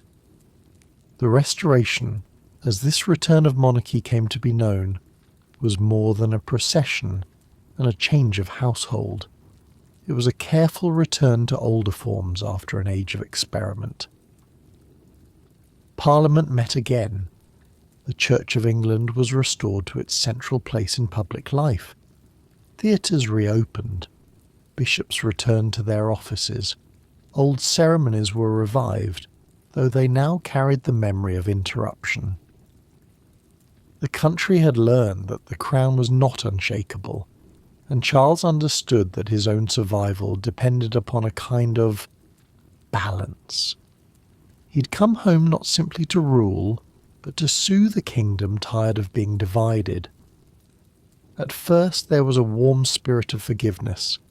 Charles had issued the Declaration of Breda before his return, promising pardon to many who had opposed his family, excepting those whom Parliament chose to exclude. This act of clemency did not erase the past, nor did it heal every private grief, but it offered a bridge across troubled water. In town halls and country houses, people considered what the return of the king might mean for them. Some recovered old positions, some reclaimed lands, some found themselves quietly adjusting to a world in which familiar names and rituals had returned. The king's closest early adviser was Edward Hyde, later Earl of Clarendon. Hyde was thoughtful, serious, and devoted to the restoration of stable government. He had shared the long years of exile and had helped shape the careful promises that brought Charles back to England. In the council chambers at Whitehall, he sat among papers, maps, inkstands, and flickering candles, working to make a durable settlement from the fragile material of public trust. Outside, the sounds of the palace continued, doors opening softly, slippers brushing along passageways, and the faint call of boatmen from the Thames. Charles himself was unlike his father in temperament. Where Charles I had been formal, private, and deeply solemn, Charles II seemed to move through life with greater ease. He enjoyed conversation, music, gardens, dogs, sailing, and the small pleasures of companionship. His wit was quick, though often gentle. He had lived in foreign courts and borrowed lodgings. He had known uncertainty, concealment, and the long discomfort of waiting. These experiences gave him a flexible quality. He could listen without revealing all that he thought, and he could make even a tense room feel briefly lighter with a well-placed remark. The new court at Whitehall grew lively. Courtiers arrived in silk coats, lace collars, polished shoes, and powdered wigs. Ladies wore shimmering fabrics that whispered as they crossed parquet floors. Musicians tuned violins in side chambers. Poets, painters, diplomats, and petitioners waited in antechambers beneath painted ceilings. In the evening, candles multiplied in silver holders, their flames reflected in mirrors and glass. Whitehall became a place of movement and conversation, a palace where political business mixed with gossip, fashion, flirtation, and the warm glow of restored ceremony. Yet Charles's court was not only frivolous, as later memories sometimes suggested. It was also a centre of artistic and intellectual energy. The king supported the theatre, which had been closed during the Commonwealth years. Playhouses opened their doors again, and audiences returned to see comedies, tragedies, music, and spectacle. For the first time in England, women appeared professionally on the public stage, bringing a new naturalness and elegance to dramatic performance. In the theatres near Drury Lane and Lincoln's Inn Fields, lanterns glowed outside as evening fell, and the soft rustle of expectant audiences filled the rooms. Charles also encouraged scientific curiosity. In 1660, a group of learned men began meeting to discuss experiments, natural philosophy, mathematics, and the observations of the physical world. Soon they became the Royal Society. Their meetings were calmer than the noisy arguments of politics. They concerned themselves with air pumps, telescopes, insects, plants' anatomy. distant stars and the movement of light. In rooms smelling faintly of paper, wax and polished wood, men examined specimens beneath lamplight and recorded what they saw. The world seemed full of mysteries waiting quietly to be noticed. Among these curious minds was Robert Hooke, whose restless intelligence moved from one subject to another with dazzling speed. There was also Christopher Wren, a mathematician and architect who would later reshape London's skyline.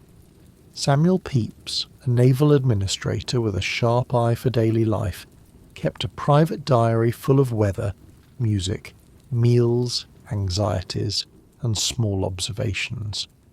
Together, these figures give the Restoration an intimate texture. It was an age in which people looked outward through telescopes and inward through diaries, trying to make sense of a world that had survived great changes and was beginning again. The King's marriage brought another kind of colour to Whitehall. In 1662, Charles married Catherine of Braganza, a Portuguese princess who arrived in England with a gentle manner, a Catholic faith, and a household shaped by Iberian customs. She was not the dazzling figure some courtiers had expected, but Charles came to value her constancy and quiet dignity. Catherine brought with her the habit of drinking tea, then still an exotic luxury in England. One may imagine a small porcelain cup warming pale hands, steam rising delicately in a room filled with the soft glow of a late afternoon fire. Their marriage did not produce a surviving heir, a sadness that lingered quietly behind the brilliance of court life. Charles had several children outside his marriage, whom he openly acknowledged and cared for in varying ways. Their presence added to the wide and complicated family orbit of the king. But Catherine remained his queen, moving through the changing seasons of Whitehall with patience.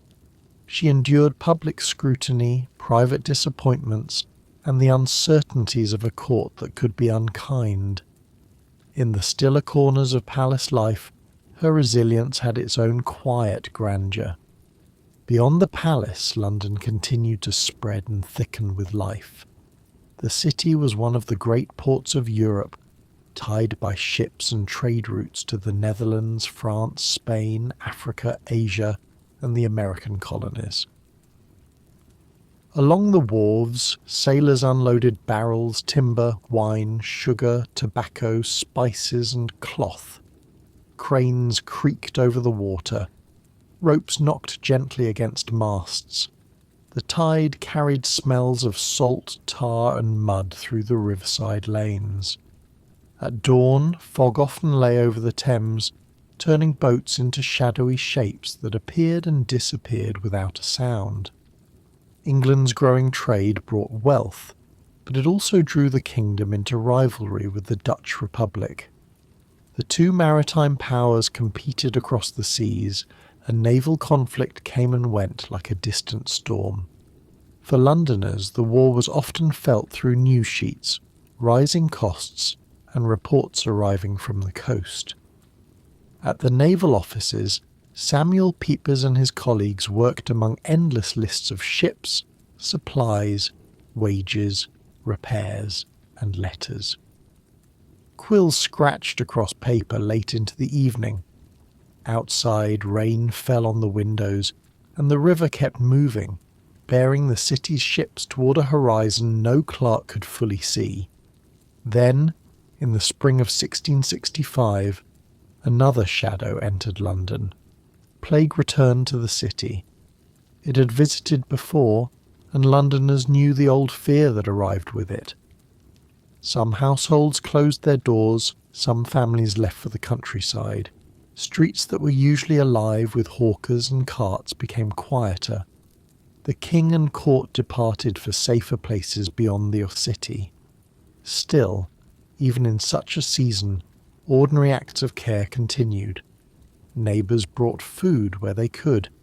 Clerks recorded names. Ministers offered prayer. And the city, though subdued, remained standing beside its river under the slow movement of clouds. The plague year was deeply sorrowful, but it can be viewed from a safe distance like rain seen through thick glass. Imagine instead a London dawn in late summer. The streets are hushed. A cart rolls softly in the distance. A woman opens an upstairs window and lets in a breath of cool air from the Thames. In a nearby church, a bell sounds low and measured. On the outskirts, fields lie peaceful beneath pale mist. The city endures one day, then another, holding within its narrow streets the quiet courage of those who remain. By the following year, London faced another trial. In September 1666, a fire began in a bakery on Pudding Lane close to the river. The summer had been dry, and much of the old city was built from timber. The flames spread through close-packed streets, carried by wind from one roof to the next. Over several days, the familiar medieval heart of London was transformed. But in this story, we do not stand in the heat of the fire. We watch from the far bank of the Thames, where the night sky glows red beyond the water and ash drifts slowly upward like dark snow. Charles II responded with calm energy. He came into the city, helped organise relief, and encouraged people whose homes had vanished in the smoke. His brother James, Duke of York, also worked among the efforts to contain the disaster. The king's presence mattered. Londoners saw him walking through streets layered with ash, speaking to frightened people and offering practical direction. For a monarch who had returned only 6 years earlier, this was a moment of visible service. The city's suffering was immense, yet the rebuilding that followed would give London a new and lasting form.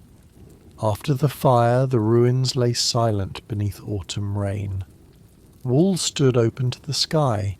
Charred beams rested in blackened heaps. The old maze of lanes had been broken apart, exposing spaces that had been hidden for centuries. For architects and planners, the destruction offered a difficult, solemn opportunity. Christopher Wren and others imagined broad avenues, orderly squares, and grand new buildings. Not every vision could be made real. Property boundaries, money, and the urgency of daily life pulled the city back toward many of its old patterns. But something new began to rise from the ashes. Masons returned to work. Carpenters shaped beams. Stonecutters tapped patiently at blocks of pale Portland stone. Carts brought lime, timber, bricks, and tools through streets still dusty with the remains of the old city. The sound of rebuilding became part of London's daily music. Hammers striking, saws drawing through wood, wheels groaning over cobbles, voices calling from scaffolds. Day after day, beneath changing skies, walls rose again. The city was not restored exactly as it had been. It was becoming calmer in line, more spacious in places, and more marked by the graceful confidence of the new age. Wren's greatest work would be the new St. Paul's Cathedral. The medieval cathedral had been damaged beyond practical repair, and its replacement became a vast undertaking. For years, plans were drawn and redrawn. Wren considered domes, towers, classical facades, chapels, vaults, and the ways that light might enter a sacred space. On a table in his office, sheets of paper lay beneath brass instruments and small wooden models. Outside, London's rebuilding continued. The cathedral itself would take decades to complete, but its future silhouette was already beginning to form in the imagination of the city. The new churches of London were smaller than St. Paul's, but no less graceful. Wren designed many of them, placing elegant spires above the streets like quiet markers in the smoky air. Each church gave a neighbourhood a centre again, a place for baptisms, marriages, funerals, sermons, and the familiar chiming of bells. After the fire, these sounds returned one by one. A bell tower completed here, a parish restored there. Across the city, notes travelled over rooftops and market stalls, joining the ordinary sounds of a London learning how to live within its changed body. At Whitehall, the Restoration Court continued to shimmer. Charles held receptions, attended plays, walked in parks, and took pleasure in the company of his spaniels, who followed him through palace rooms and gardens. His favourite mistress for many years, Barbara Villiers, later Duchess of Cleveland, possessed a vivid presence and a strong will. Later came Louise de Querouaille, a Frenchwoman of soft manners and elegant appearance who became Duchess of Portsmouth. These relationships became part of court gossip, carried in whispers through galleries and repeated in letters. But beneath the rumour, Charles remained a ruler who guarded his deeper thoughts carefully. The King's Court had a theatrical quality, yet its splendour rested beside real political concerns. Parliament worried about the influence of Catholic France, the costs of war, and the question of religion. Charles was personally more tolerant than many of his subjects. His years abroad had exposed him to different forms of worship and different ways of life. In 1672 he issued a declaration of indulgence, hoping to ease restrictions on Protestant dissenters and Catholics. But Parliament resisted. Concerned that religious tolerance might strengthen Catholic influence, the declaration was withdrawn, another example of the limits placed around a restored king. The same year, Charles entered into a secret understanding with Louis XIV of France, later known as the Treaty of Dover. Its details remained hidden from most of his ministers and subjects. Charles sought French support, financial security, and room to pursue his own religious inclinations. Louis sought an English ally in the shifting balance of European power. The agreement belonged to the hushed world of diplomatic correspondence. Sealed letters, private audiences, candlelit rooms, and couriers leaving at dawn. Such arrangements could shape the future, though they often began with nothing more dramatic than a pen resting on paper. In public life, fears about Catholicism grew stronger. Charles's brother and heir, James, Duke of York, openly converted to Catholicism. For many English Protestants, this fact created a deep unease. The question of succession, once distant, began to settle over Parliament and court like a long autumn fog. Who would rule after Charles? Could the kingdom accept a Catholic king? In drawing rooms and coffee houses, people discussed these questions with rising concern. Yet Charles himself remained outwardly composed, walking through Whitehall's galleries while the winter light faded softly over the river. The years of the so-called Popish plot, beginning in 1678, brought a fever of rumour and fear. False accusations circulated, and many innocent people suffered because of them. The atmosphere in London became strained. Conversations lowered when strangers entered a room. Letters were read with suspicion. A knock at the door after dark could seem more significant than it was. From a calm historical distance, this period feels like a night of heavy weather. Clouds gathering, wind moving through chimneys, and the human imagination turning every shadow into a possible threat. Political disagreement gradually formed into recognisable groups. Those who wished to exclude James from the succession became known as Whigs. Those who defended hereditary right and the established order came to be called Tories.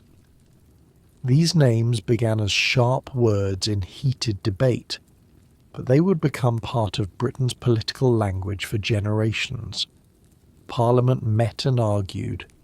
Petitions travelled through towns. Printed pamphlets multiplied. The nation was learning to speak more openly and more noisily about the future of power. Still, much of this debate occurred in rooms lit by candles, where rain ticked patiently against the glass. Charles dissolved Parliament rather than accept the exclusion of his brother. He believed that hereditary succession was too important to be broken for the sake of immediate fear. His decision narrowed the path ahead, but it also preserved the principle that the crown passed by birth. In the final years of his reign, he governed without Parliament, relying in part on French subsidies and on the growing strength of royal administration. The king had become more careful with age. The easy warmth remained, but beneath it lay the memory of exile and an instinct for survival. Away from politics, Charles found solace in places such as Windsor. Windsor Castle rose above the Thames, its rounded tower looking over wooded slopes and open meadows. Here the air was cleaner than in London. The king could walk with his dogs, ride in the park, or stand at a window while mist curled above the river below. He took an interest in the restoration of St. George's Chapel, and in the ordered beauty of the castle. The world of Whitehall, with its ministers and rumours, seemed farther away when evening settled over the ancient walls. Charles also spent time in Newmarket, where he enjoyed horse racing and the open expanse of the heath. The wide East Anglian sky stretched above low fields and long roads. Horses moved with soft thunder over turf. Gentlemen gathered in coats and hats, while grooms led animals through the cool morning air. For a king who had spent much of his youth moving between foreign cities, such landscapes may have offered a particular peace. England, when seen from a quiet road or a palace garden, could appear stable and enduring, even when politics suggested otherwise. In February 1685, Charles fell ill at Whitehall. The palace that had welcomed him so joyfully 25 years earlier became quiet around his sick room. Doctors came and went, servants walked softly. Fires were tended through the cold days. Members of the royal family waited in adjoining rooms, speaking in low voices. The king, who had so often appeared untroubled, now faced the stillness that comes at the end of every reign. Before his death, he was received into the Catholic faith, a private decision that reflected convictions he had long kept mostly hidden. Charles II died on February 6, 1685. His last reported words carried the gentle, apologetic wit for which he was remembered. He asked forgiveness for taking so long to die. With him ended a reign of restoration, resilience, and remarkable contrast. He had returned to a kingdom exhausted by conflict. He had presided over a court of music, theatre, art, science, and candlelit conversation.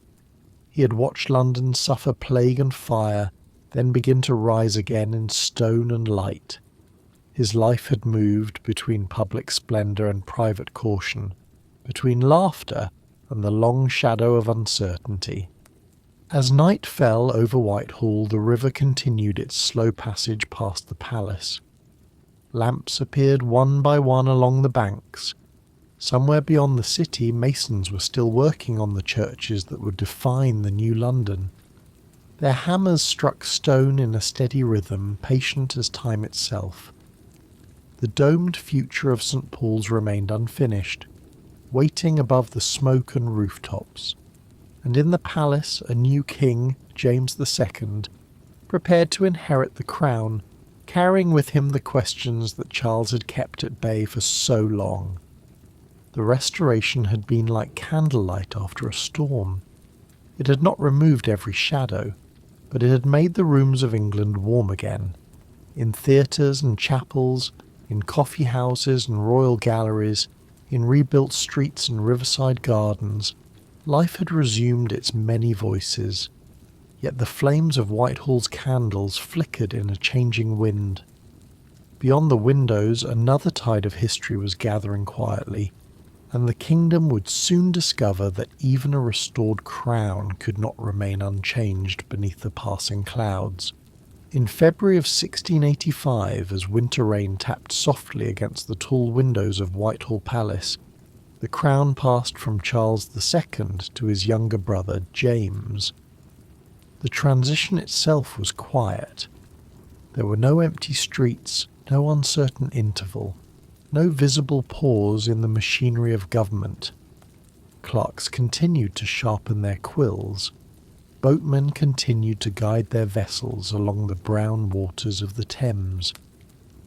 In the palace kitchens, fires glowed beneath iron pots, and servants crossed the courtyards with baskets tucked beneath their cloaks.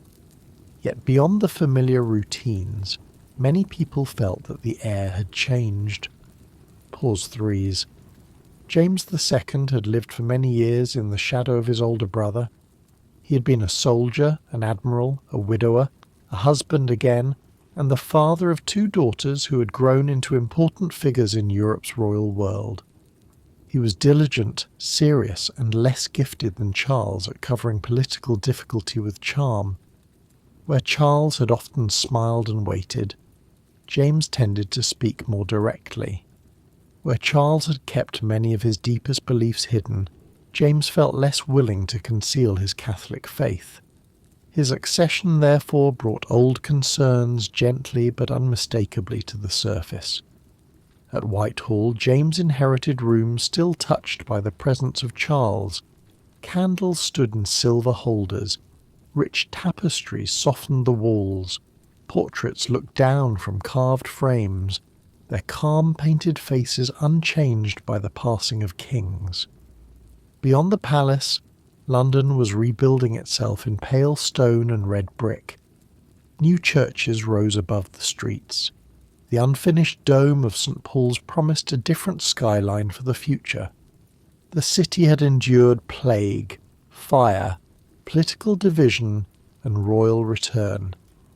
It seemed able to absorb every change, though its people had learned to listen carefully whenever the bells began to ring.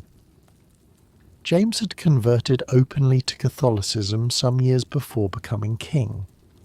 For him, this was a matter of conscience, a path he had considered deeply and followed with firm conviction.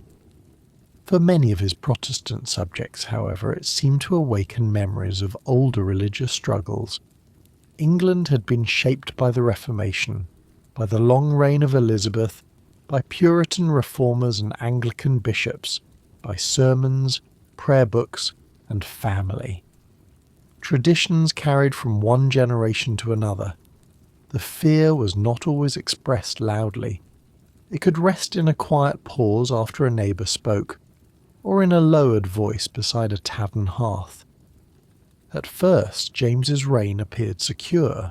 He was crowned at Westminster Abbey in April, beneath the high arches that had seen the coronations of so many kings and queens.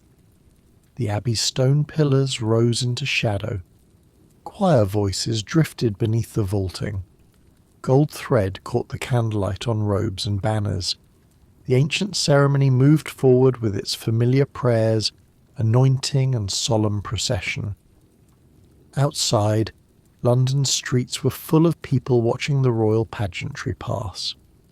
The crown had changed hands according to hereditary custom, and for a brief while the old order seemed to hold. Yet a challenge came quickly from the west.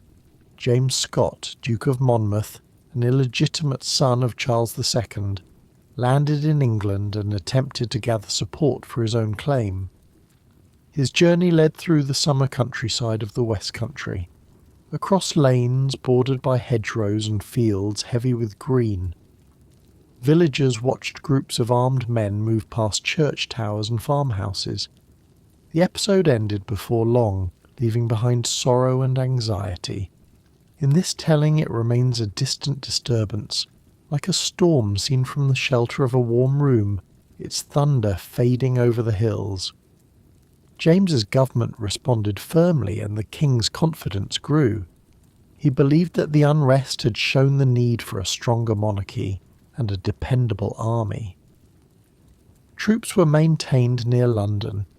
Military officers became more visible in public life. At court, the king gathered advisers who shared his religious sympathies or his belief in royal authority. In the long galleries of Whitehall, visitors noticed subtle changes. Catholic priests moved more openly. The king attended Mass in his private chapel. The quiet rhythms of palace life continued, but they now carried a new undertone, like the low note of an organ beneath a familiar hymn. James hoped to improve the position of Catholics and Protestant dissenters who faced legal restrictions under the Test Acts and other laws. In one sense, his aim was broader religious toleration. He did not wish men to be excluded from public life solely because they worshipped differently. This desire might have found wider support under other circumstances, but James attempted to achieve it by using the royal power to suspend laws, and many people feared the precedent. If a king could set aside one law by his own authority, they wondered what other limits might quietly fade away. The question moved through Parliament, churches, coffee houses and country houses. In London, coffee houses had become places where news travelled quickly. Men gathered beneath low ceilings darkened by smoke. Cups clinked against saucers. Newspapers and handwritten reports passed from hand to hand. The room might smell of roasted coffee, damp wool, ink, and the faint sweetness of tobacco. At one table, merchants discussed ships arriving from Amsterdam. At another, lawyers considered royal proclamations. At a third, someone read aloud the newest rumour from Whitehall, while rain made a soft, steady music against the window panes. In 1687, James issued a Declaration of Indulgence, suspending penal laws against Catholics and Protestant dissenters. The declaration was read with relief by some, with concern by others. It promised a measure of freedom of worship, yet its method troubled those who believed that Parliament, not the king alone, should change the law. James ordered Anglican clergy to read the declaration from their pulpits. This request brought the conflict into parish churches, those familiar spaces of stone, wood, worn prayer books, and quiet Sunday light. A national question now rested upon the small wooden lectern in every village. 7 bishops, including the Archbishop of Canterbury, respectfully petitioned the king to withdraw the order. Their petition was written in careful, measured language. It did not call for rebellion. It asked only that the clergy not be compelled to act against what the bishops believed to be lawful conscience. The king saw their action as disobedience. They were arrested and held in the Tower of London while their case was prepared. The tower stood beside the river, its pale walls rising above the water, ancient and watchful. Within its rooms the bishops waited, while London considered the meaning of their quiet resistance. When the bishops were tried in June 1688, crowds gathered near Westminster Hall. The sky above London was broad and changeable. Carriages rolled through the streets. Riverboats paused near the landing places. The case turned on difficult questions of law, but for many who listened, it felt like a test of whether the old liberties of England still possessed a voice. When the bishops were acquitted, the news spread across the city with sudden relief. Bells rang. People embraced in the streets. The sound carried over roofs and chimneys, then drifted outward toward the fields beyond London. Until that summer, many Protestants had taken comfort in the fact that James's heirs were his daughters, Mary and Anne, both raised in the Protestant faith. Mary was married to William of Orange, the Dutch stadtholder, a Protestant prince with strong interests in European affairs. Anne lived in England, surrounded by her household and her close friend Sarah Churchill.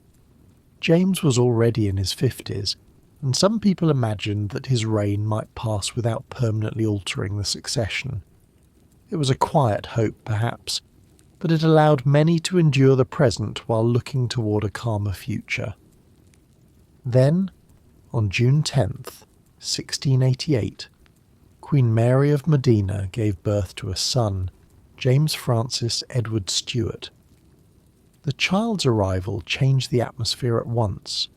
In the royal nursery, candles burned softly.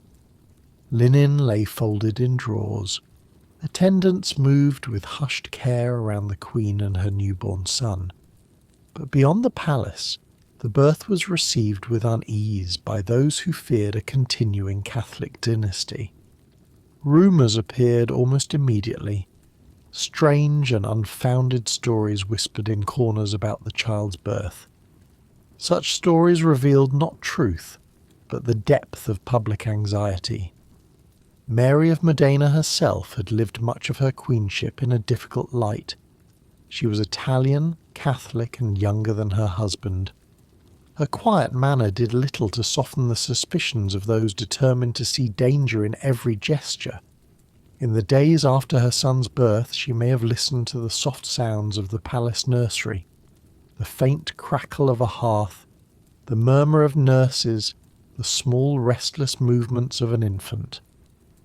Outside those rooms, however, the kingdom was beginning to turn toward a decision that would shape its future for centuries. William of Orange watched events from the Dutch Republic. He was not a figure of easy warmth. He had asthma, a thin frame, and a grave, watchful temperament. Yet he possessed determination, patience, and a clear understanding of the wider European balance of power. The Dutch Republic faced the expanding influence of Louis XIV of France. William wanted England to stand beside the Dutch against French power, and he also understood that his wife Mary's claim to the English throne had become newly significant after the birth of her half-brother. The Netherlands in autumn had its own muted beauty. Canals reflected low clouds. Windmills turned slowly over flat green land.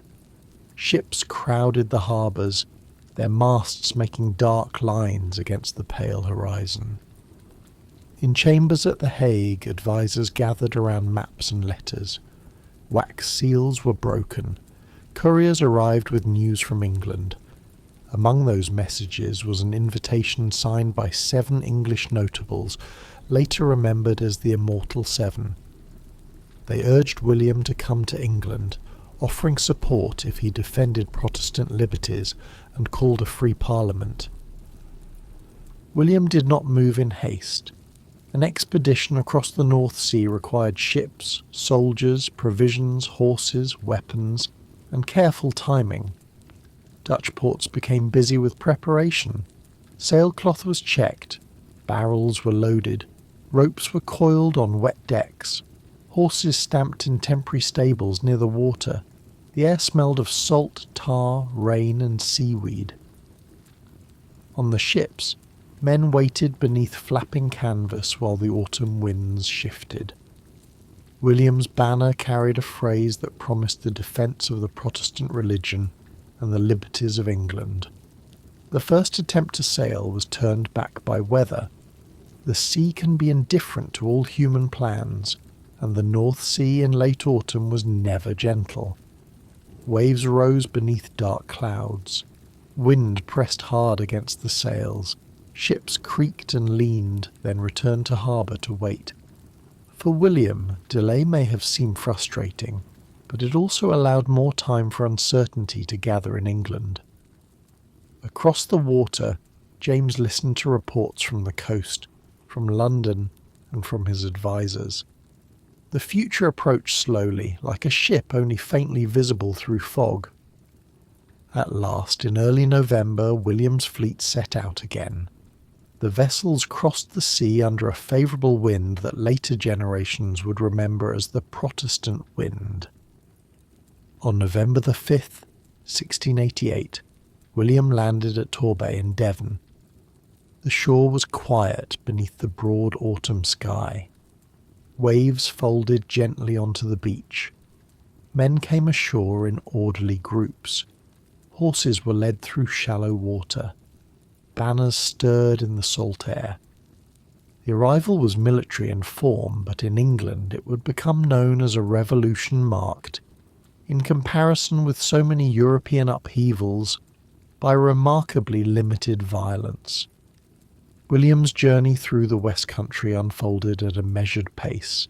He passed through towns where people gathered in market squares and waited beside churchyards. Some watched cautiously from windows. Some came forward with support. Local gentlemen considered their choices, weighing loyalty to James against fear for the country's religious and political future. The roads were wet with late autumn rain. Carriage wheels left dark tracks in the mud. At night, lamps glimmered in inns and manor houses where conversations went on long after supper had cooled. James remained in London for a time, trying to understand the size of the threat. He had soldiers, officials, and the authority of the crown. But loyalty, once uncertain, began to soften around him. Some officers left, some noblemen joined William. Even members of James's own family faced painful choices. His younger daughter Anne, influenced by Sarah Churchill and others close to William, left London and moved toward the safety of those opposing her. Father. For James, this must have been a private sorrow as much as a political blow, a silent space opening within the family rooms of the palace. The most significant defection came from John Churchill, later Duke of Marlborough, a gifted military officer who had served James faithfully. Churchill crossed to William's side, believing perhaps that the king's policies had made a peaceful settlement impossible. The news travelled back to Whitehall in words spoken carefully by messengers who knew the weight of what they carried. James's circle narrowed. In the firelit rooms of the palace, maps were unrolled and folded again. Advisers came and went. Beyond the windows, the Thames flowed darkly beneath the winter sky. By December, William had reached London's outskirts. James, discouraged and increasingly isolated, chose to leave the capital. His first attempt ended when he was intercepted in Kent and brought back. The king returned briefly to London, moving through a city that no longer felt securely his. Soon afterward, William allowed him to depart again. James crossed to France, where Louis XIV offered him refuge. The departure was quiet in its final form. A royal figure travelling toward the coast, carriage wheels turning over cold roads, the sea waiting beyond the fields. It is often called the Glorious Revolution because the transfer of power in England occurred with relatively little bloodshed. Yet its calmness should not suggest that it was simple. It was shaped by fear, loyalty, faith, family, law, and the vast pressures of European politics. For James, exile was a personal loss that would last the rest of his life. For William and Mary, the crown would bring not ease but responsibility. For the people of England, Scotland and Ireland, the changes would be felt differently in every county, parish, city street and windswept shore. In January 1689, representatives gathered in London to decide what should be done. The Convention Parliament met in rooms heavy with history.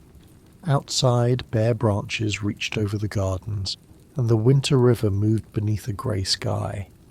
Inside, members debated whether James had abdicated by leaving the kingdom, and whether the throne should pass to Mary alone, to William alone, or to both together.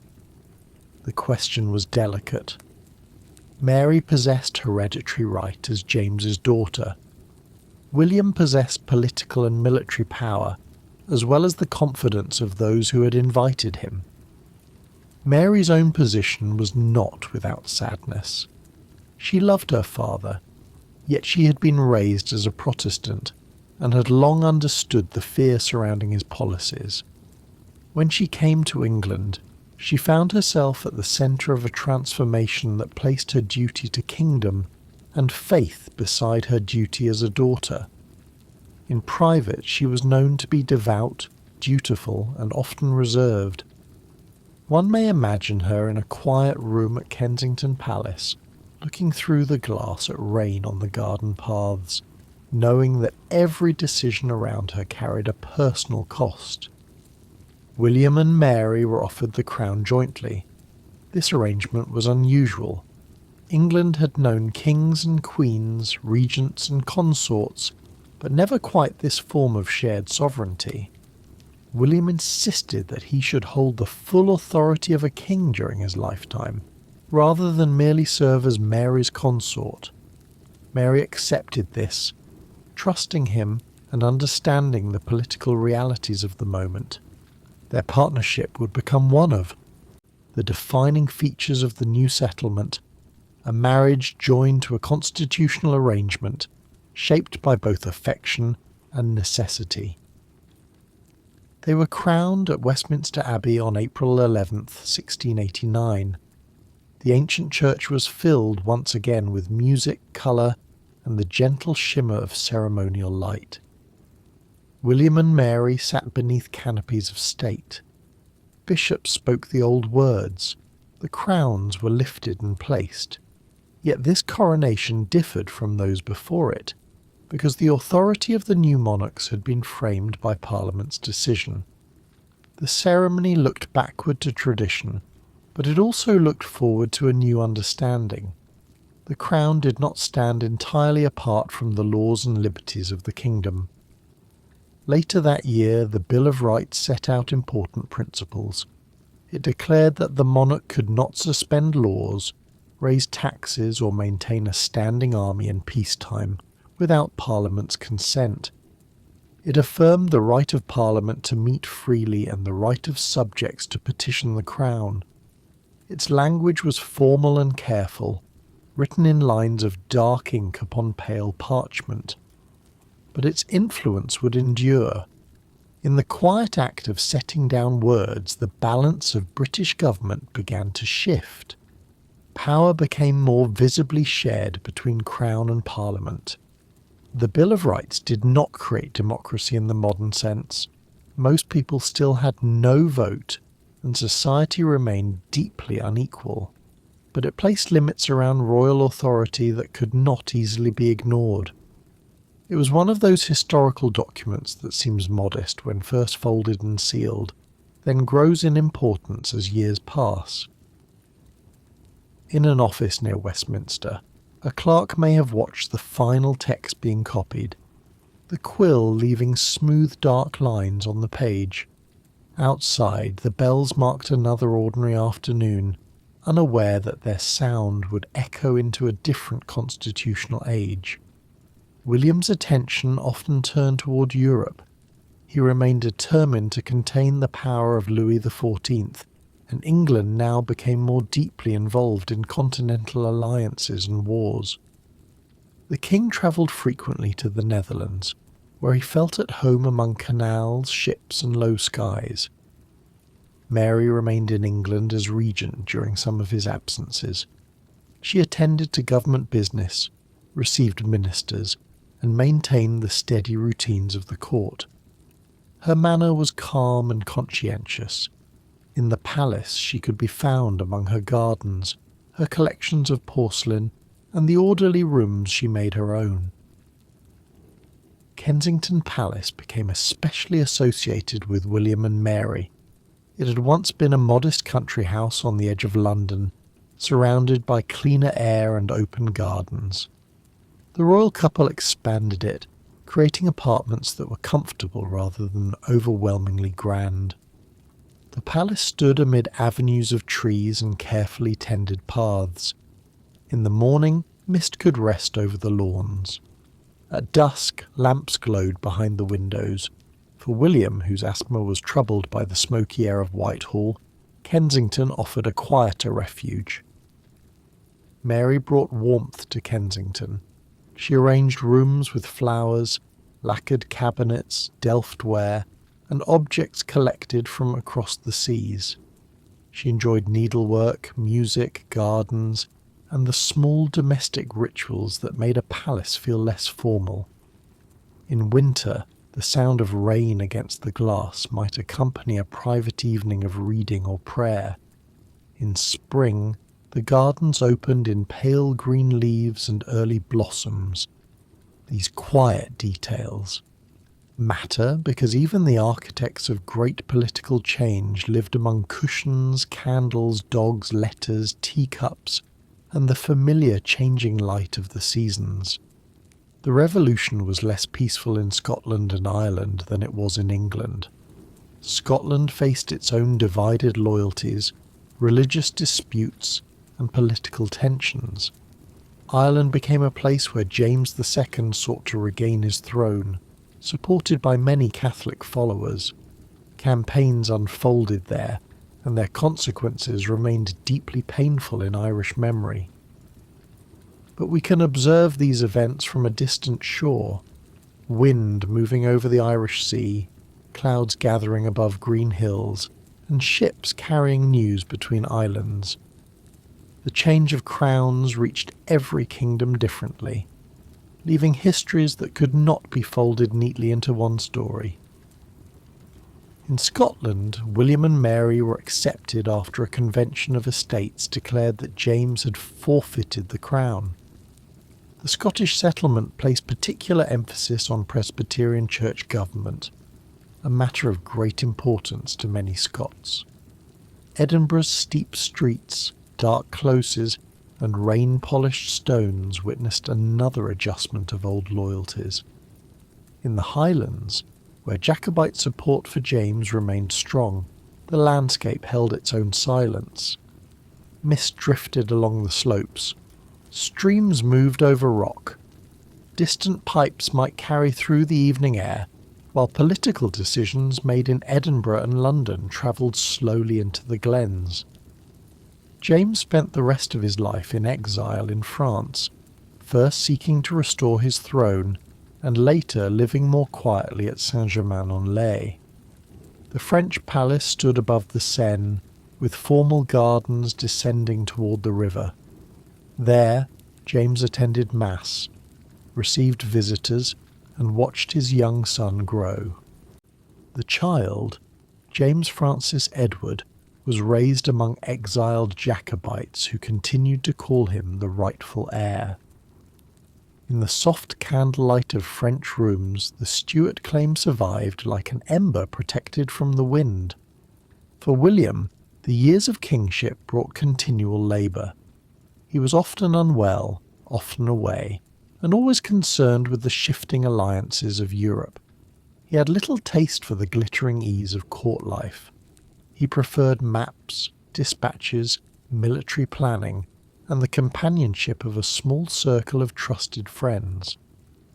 His reserved manner could seem cold to English observers, but it reflected a life spent in danger and responsibility.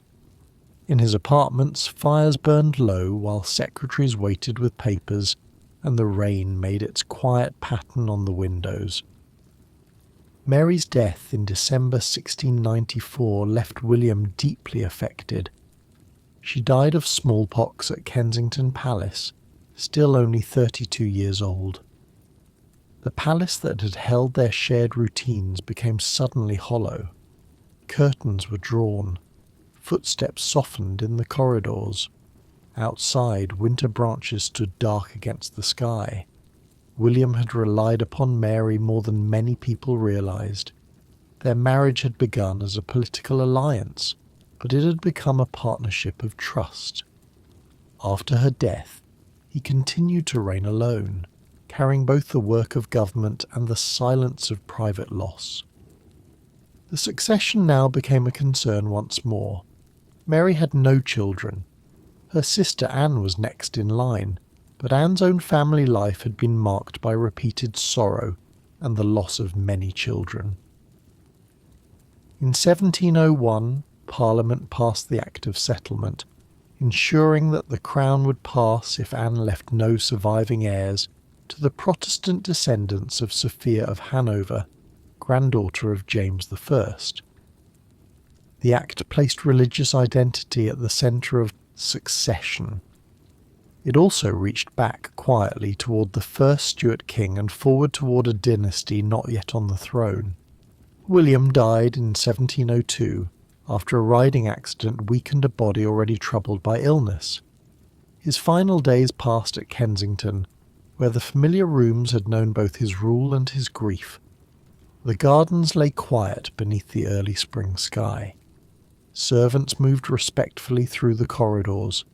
A clock ticked in a nearby chamber.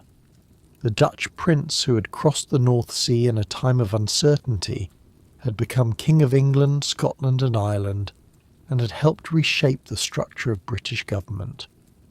Now his long watchful life came gently to its close. The glorious revolution had carried the crown across the water, but it had also carried Britain into a new political landscape. Kings and queens would remain important, their ceremonies still rich with ancient meaning. Yet Parliament had gained a more permanent voice. The rule of law, religious succession, taxation, and the use of military power were now bound more firmly to constitutional practice.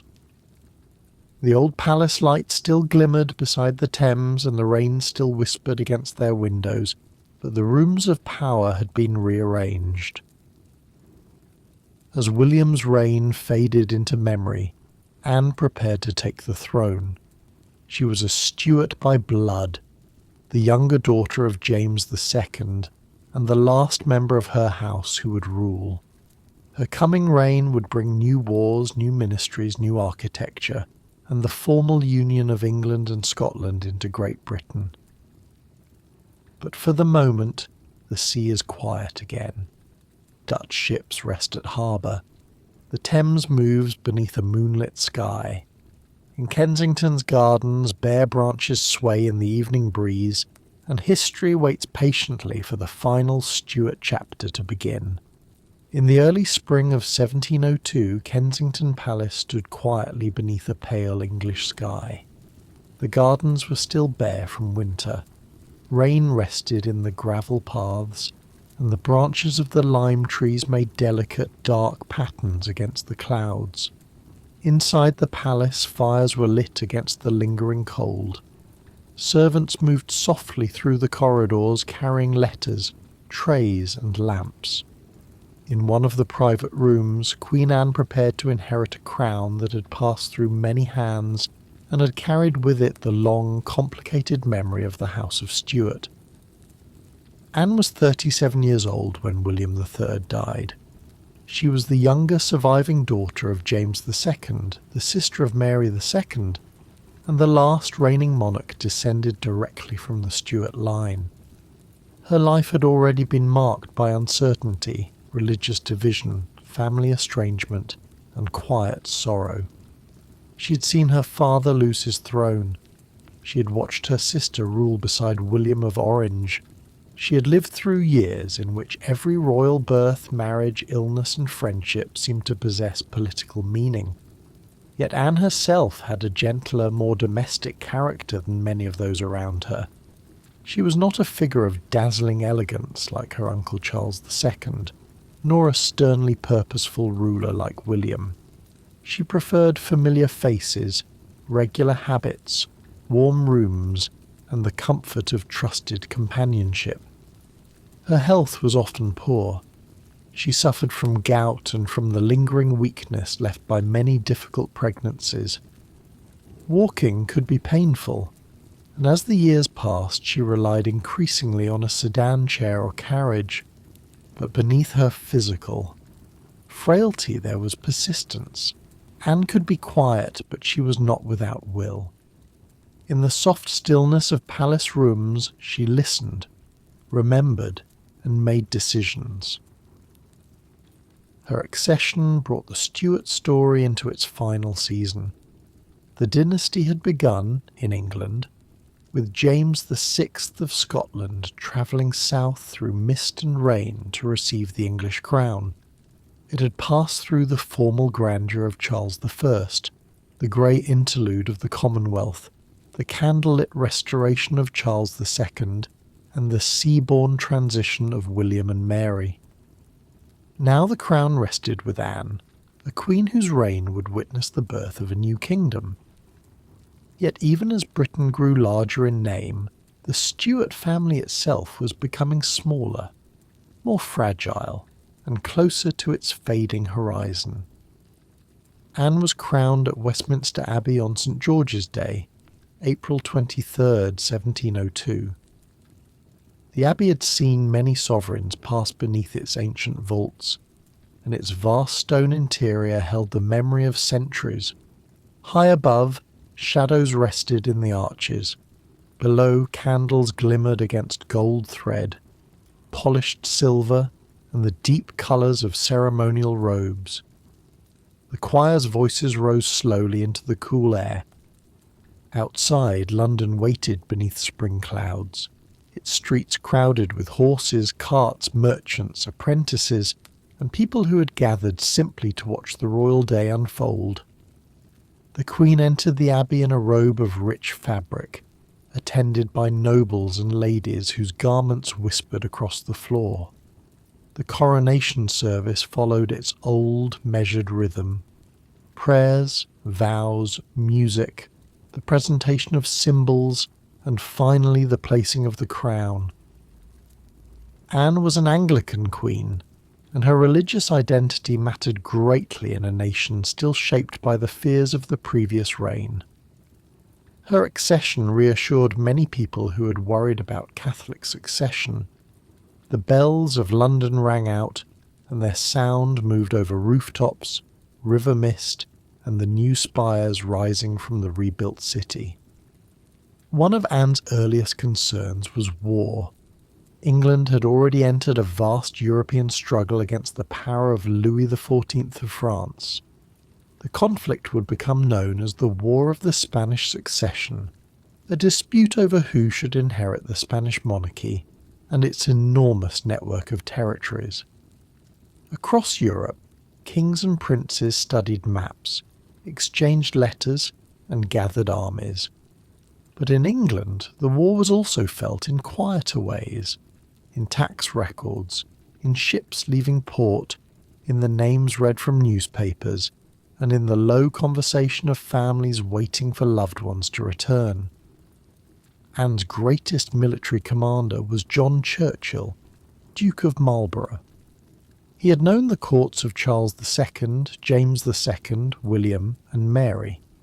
He had survived the changing tides of allegiance that swept through the late Stuart world, and under Anne he became one of Europe's most gifted generals.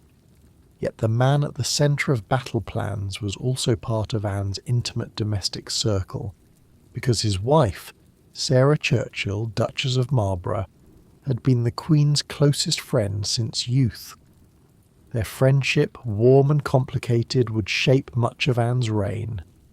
Sarah Churchill was intelligent, forceful, and entirely unlike the quiet queen she served. Anne called her Mrs. Freeman, while Sarah called the Queen Mrs. Morley, names that allowed them to imagine, at least in private letters, a friendship freed from the weight of rank. Sarah spoke plainly to Anne. She advised her on politics, appointments, clothing, moods, and daily affairs. Anne trusted her deeply.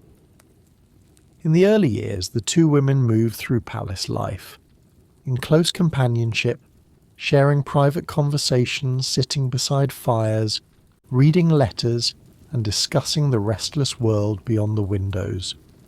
At Kensington, at St James's Palace, and later at Windsor, Anne's household followed the gentle routines of royal life. Morning brought the arrival of papers and ministers. Midday brought formal audiences and meals. In the evening, candles were set in sconces and silver branches. Velvet curtains were drawn against the weather. A small dog might cross a polished floor. A servant might add another log to the fire, sending a warm fragrance of oak into the room. The Queen's realm was vast, but it reached her through small objects, sealed dispatches, maps, lists of names, and the careful voices of advisers. The war made Marlborough famous. In 1704, his victory at Blenheim helped secure the alliance against France and became a celebrated moment in English public life. News of it travelled across the Channel and along the roads toward London. Couriers rode through rain and darkness. Horses breathed clouds of steam in the early morning air.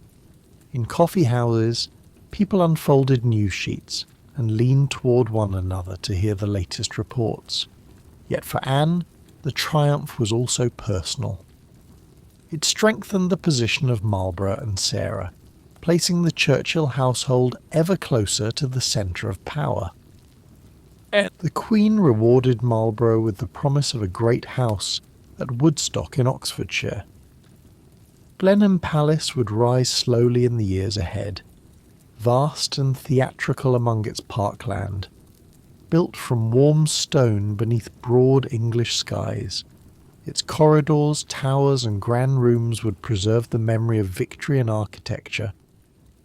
But when the first plans were made, it was still only an idea resting on paper. An architect might bend over drawings by candlelight, tracing walls and windows with a steady hand, while rain moved softly against the panes. While armies moved across continental fields, another, quieter transformation was taking shape closer to home. England and Scotland had shared a monarch since 1603, when James VI and I united the crowns upon his head. But they remained separate kingdoms, with different parliaments, laws, churches, trading systems and political habits. The old border no longer divided two hostile royal houses, yet it still marked a real division in public life. In the reign of Queen Anne, the possibility of a fuller union began to move from distant hope into serious negotiation. The reasons for union were many. English ministers worried about the Protestant succession and feared that Scotland might choose a different heir after Anne's death. Scottish leaders hoped for greater access to English trade and colonial markets. Both kingdoms had endured economic difficulty, religious anxiety, and the burden of living beside a neighbour whose decisions could shape their future. The discussions were not easy. They involved long arguments about money, representation, taxation, church government, and national identity. In rooms warmed by coal fires, commissioners studied documents while the wind pressed against the windows.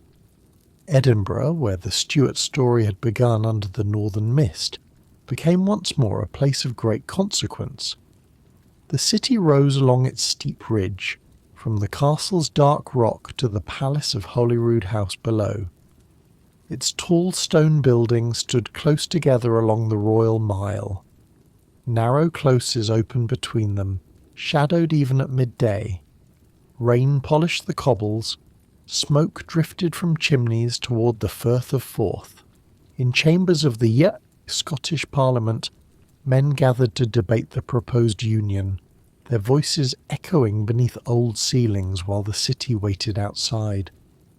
Not everyone welcomed the idea.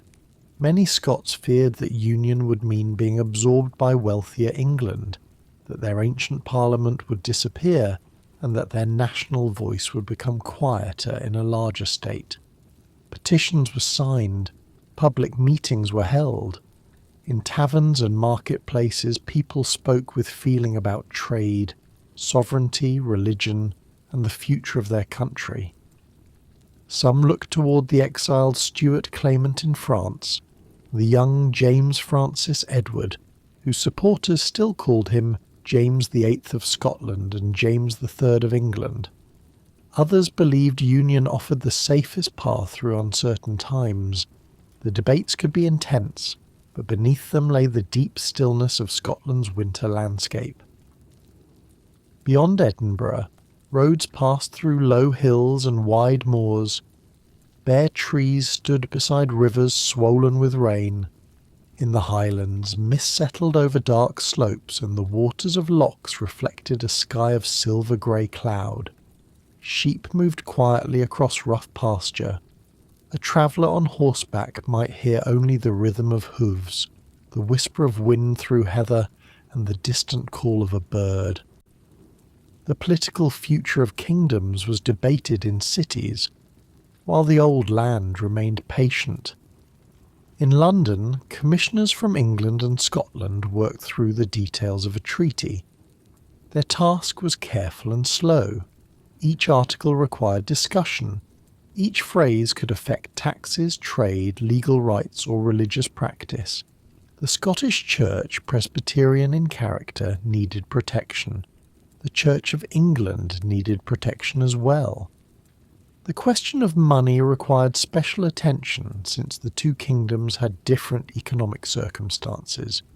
Tables filled with papers, candles burned down in brass holders, quills paused above parchment as men considered whether a single sentence might create peace or preserve resentment. At last the Treaty of Union was agreed. The Scottish Parliament approved it in 1707, despite the unease that lingered in many hearts. The English Parliament approved it as well. On May 1st, the kingdoms of England and Scotland formally became the Kingdom of Great Britain. The separate parliaments were replaced by one parliament at Westminster. Scotland retained its distinct legal system and its Presbyterian church, while England retained its own established church. The old union of crowns had become a union of states, written carefully into law. The moment was both grand and melancholy. For England, the change could appear as an expansion, a strengthening of the island kingdom. For Scotland, it meant the closing of an independent parliament that had met in various forms for centuries. In Edinburgh, the old parliamentary chambers grew quiet. Documents were gathered, benches were left empty, footsteps sounded in corridors where debates would no longer take place in the same way. A door had not exactly slammed shut. It had closed slowly, with the soft final sound of wood meeting stone. Queen Anne became the first sovereign of Great Britain. Her title changed, but she herself remained much the same. A woman of routine, affection, faith, and physical discomfort, carrying the public weight of a new political arrangement. From her palace windows she could not see the whole kingdom that now bore its new name. She could not see the Scottish harbours, the Welsh valleys, the Irish coast, or the distant colonies tied to British trade. But letters brought these places into her rooms. Maps unfolded across tables. Ministers spoke of distant seas and northern borders. The Union also appeared in smaller, gentler symbols. Coins were redesigned. Official seals changed. Public prayers used new language. In ports, merchants considered the new possibilities of trade between North and South. Ships left the Clyde, the Thames, the Tyne, and the Humber, carrying goods, people, letters, and hopes across restless water. At customs houses, clerks adjusted ledgers. At taverns, sailors heard the word Great Britain and repeated it with different accents.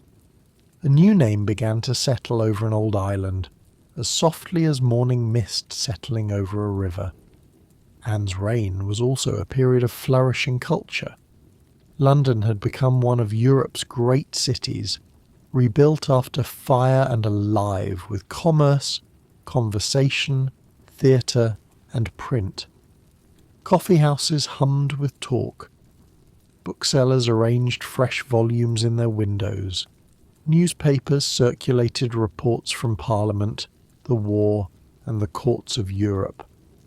Writers such as Jonathan Swift, Daniel Defoe, and Joseph Addison shaped the language of public life with essays, satires, pamphlets, and stories.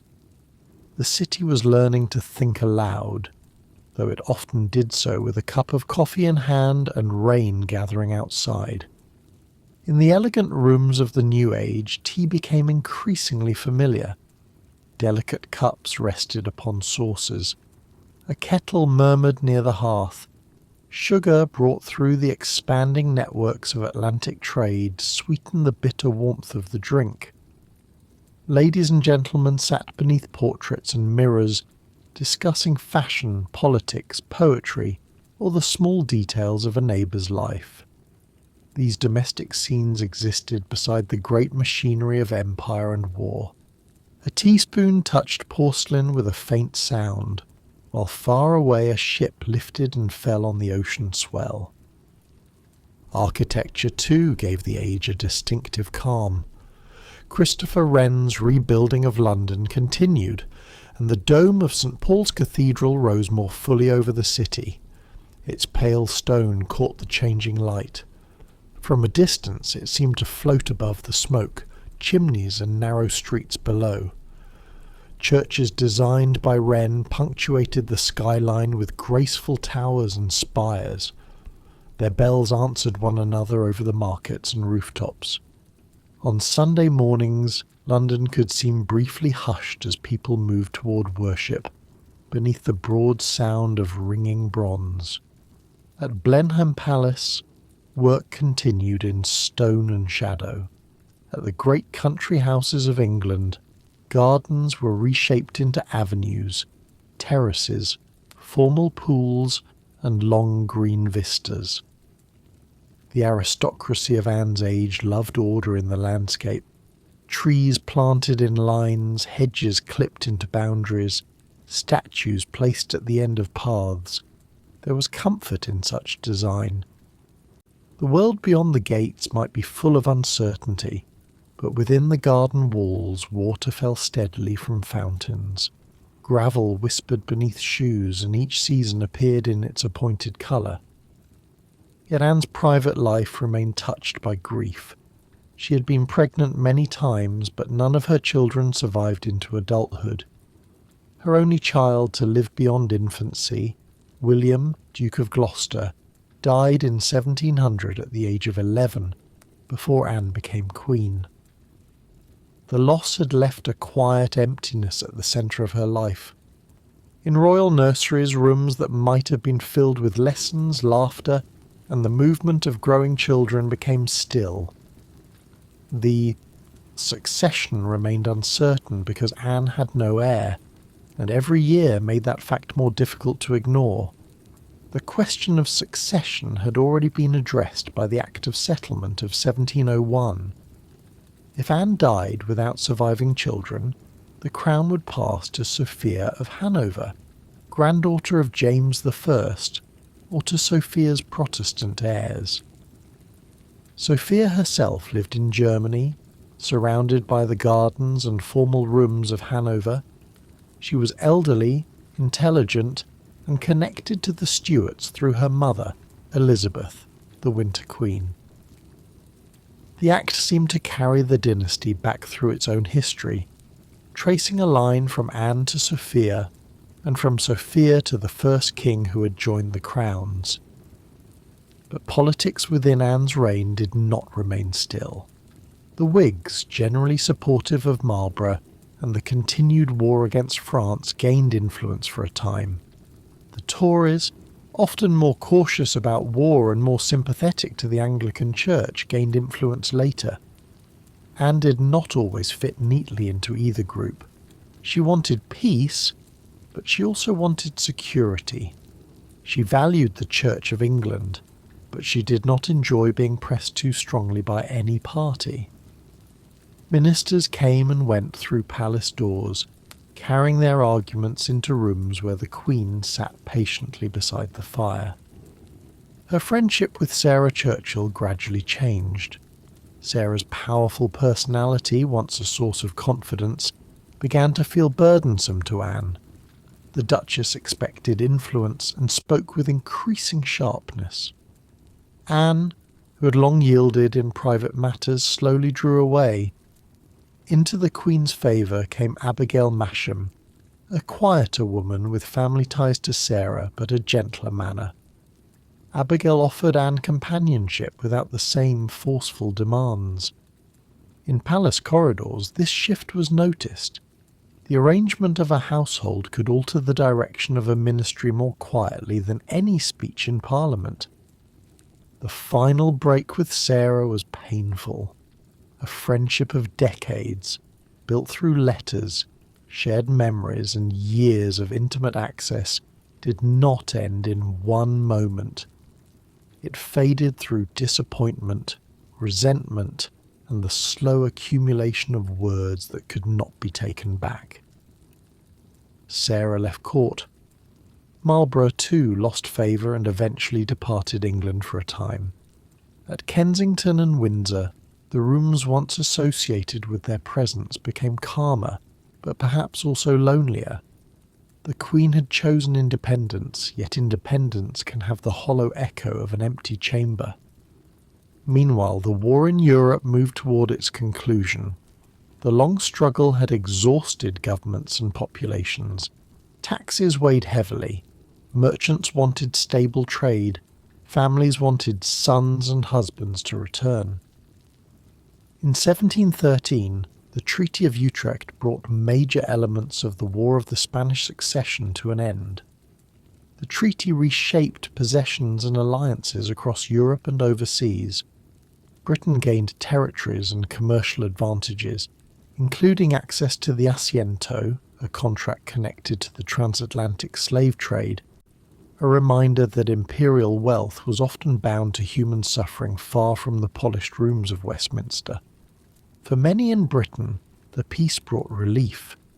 In villages, bells rang. In ports, merchants looked toward calmer waters. Soldiers returned along roads lined with hedges and low stone walls. At inns, boots dried beside hearths. Families gathered around tables, listening to stories from places they had only known through letters and rumours. The peace did not solve every problem, and political arguments continued with their familiar persistence. But, after years of war, there was a sense that the country could breathe more deeply beneath the quiet sky. By this time, Anne's health had grown increasingly fragile. She moved between palaces, seeking comfort in places she knew well. Kensington, with its gardens and gentler air, remained important to her. Windsor offered views over the Thames Valley, where the river curved through fields and woods beneath a wide horizon. At St. James's Palace, the rooms were closer, older, and more enclosed, filled with the sounds of court business. Wherever she went, attendants followed with medicines, cushions, papers, and the small objects needed to make a royal room feel settled. The Queen's final years were troubled by ministerial changes and the constant question of who would follow her. The Jacobite cause remained alive among those who supported the exiled Stuart line. Across the Channel, James Francis Edward Stuart waited in France and later in Lorraine, carrying the hopes of those who believed hereditary right had been interrupted unjustly. In Scotland, especially in parts of the Highlands, his name was spoken with loyalty. In England, others looked toward the Hanoverian succession as the safeguard of Protestant stability. The future rested like a distant shape beneath fog. In June 1714, Sophia of Hanover died, only weeks before Anne. Her son George now became the nearest Protestant heir under the Act of Settlement.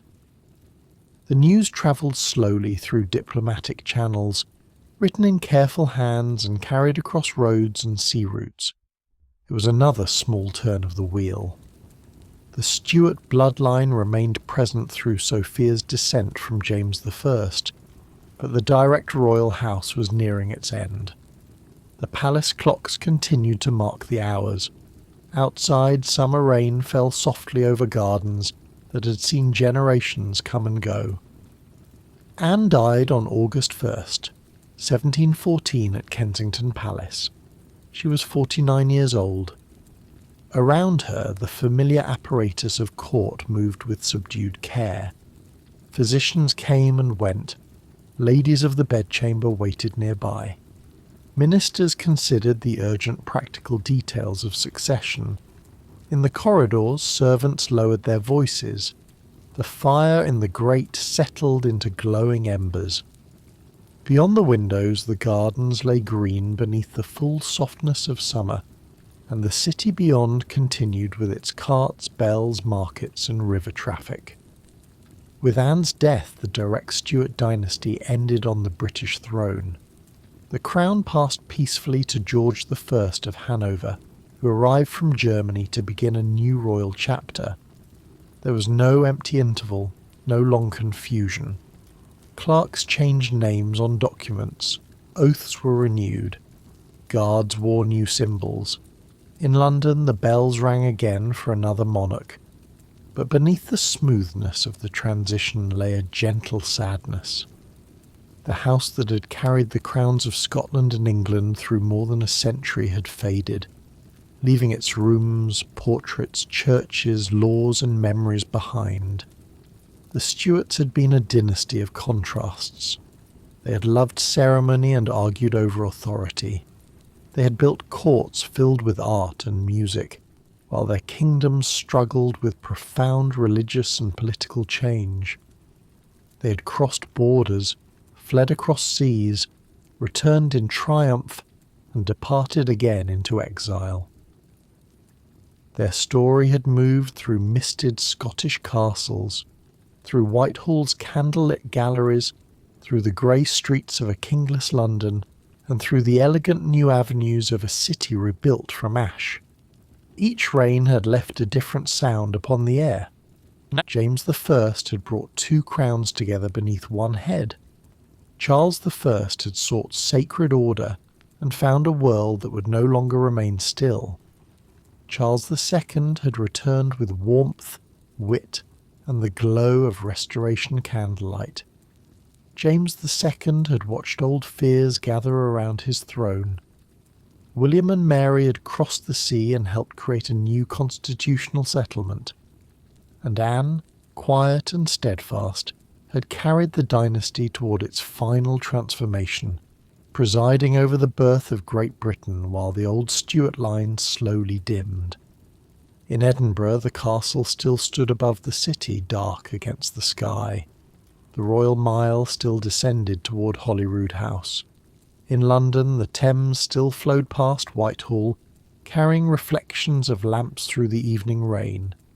St. Paul's Dome rose above the city, pale and serene, while church bells drifted over streets that had once echoed with the wheels of Stuart carriages. In Windsor, the wind still moved through ancient trees.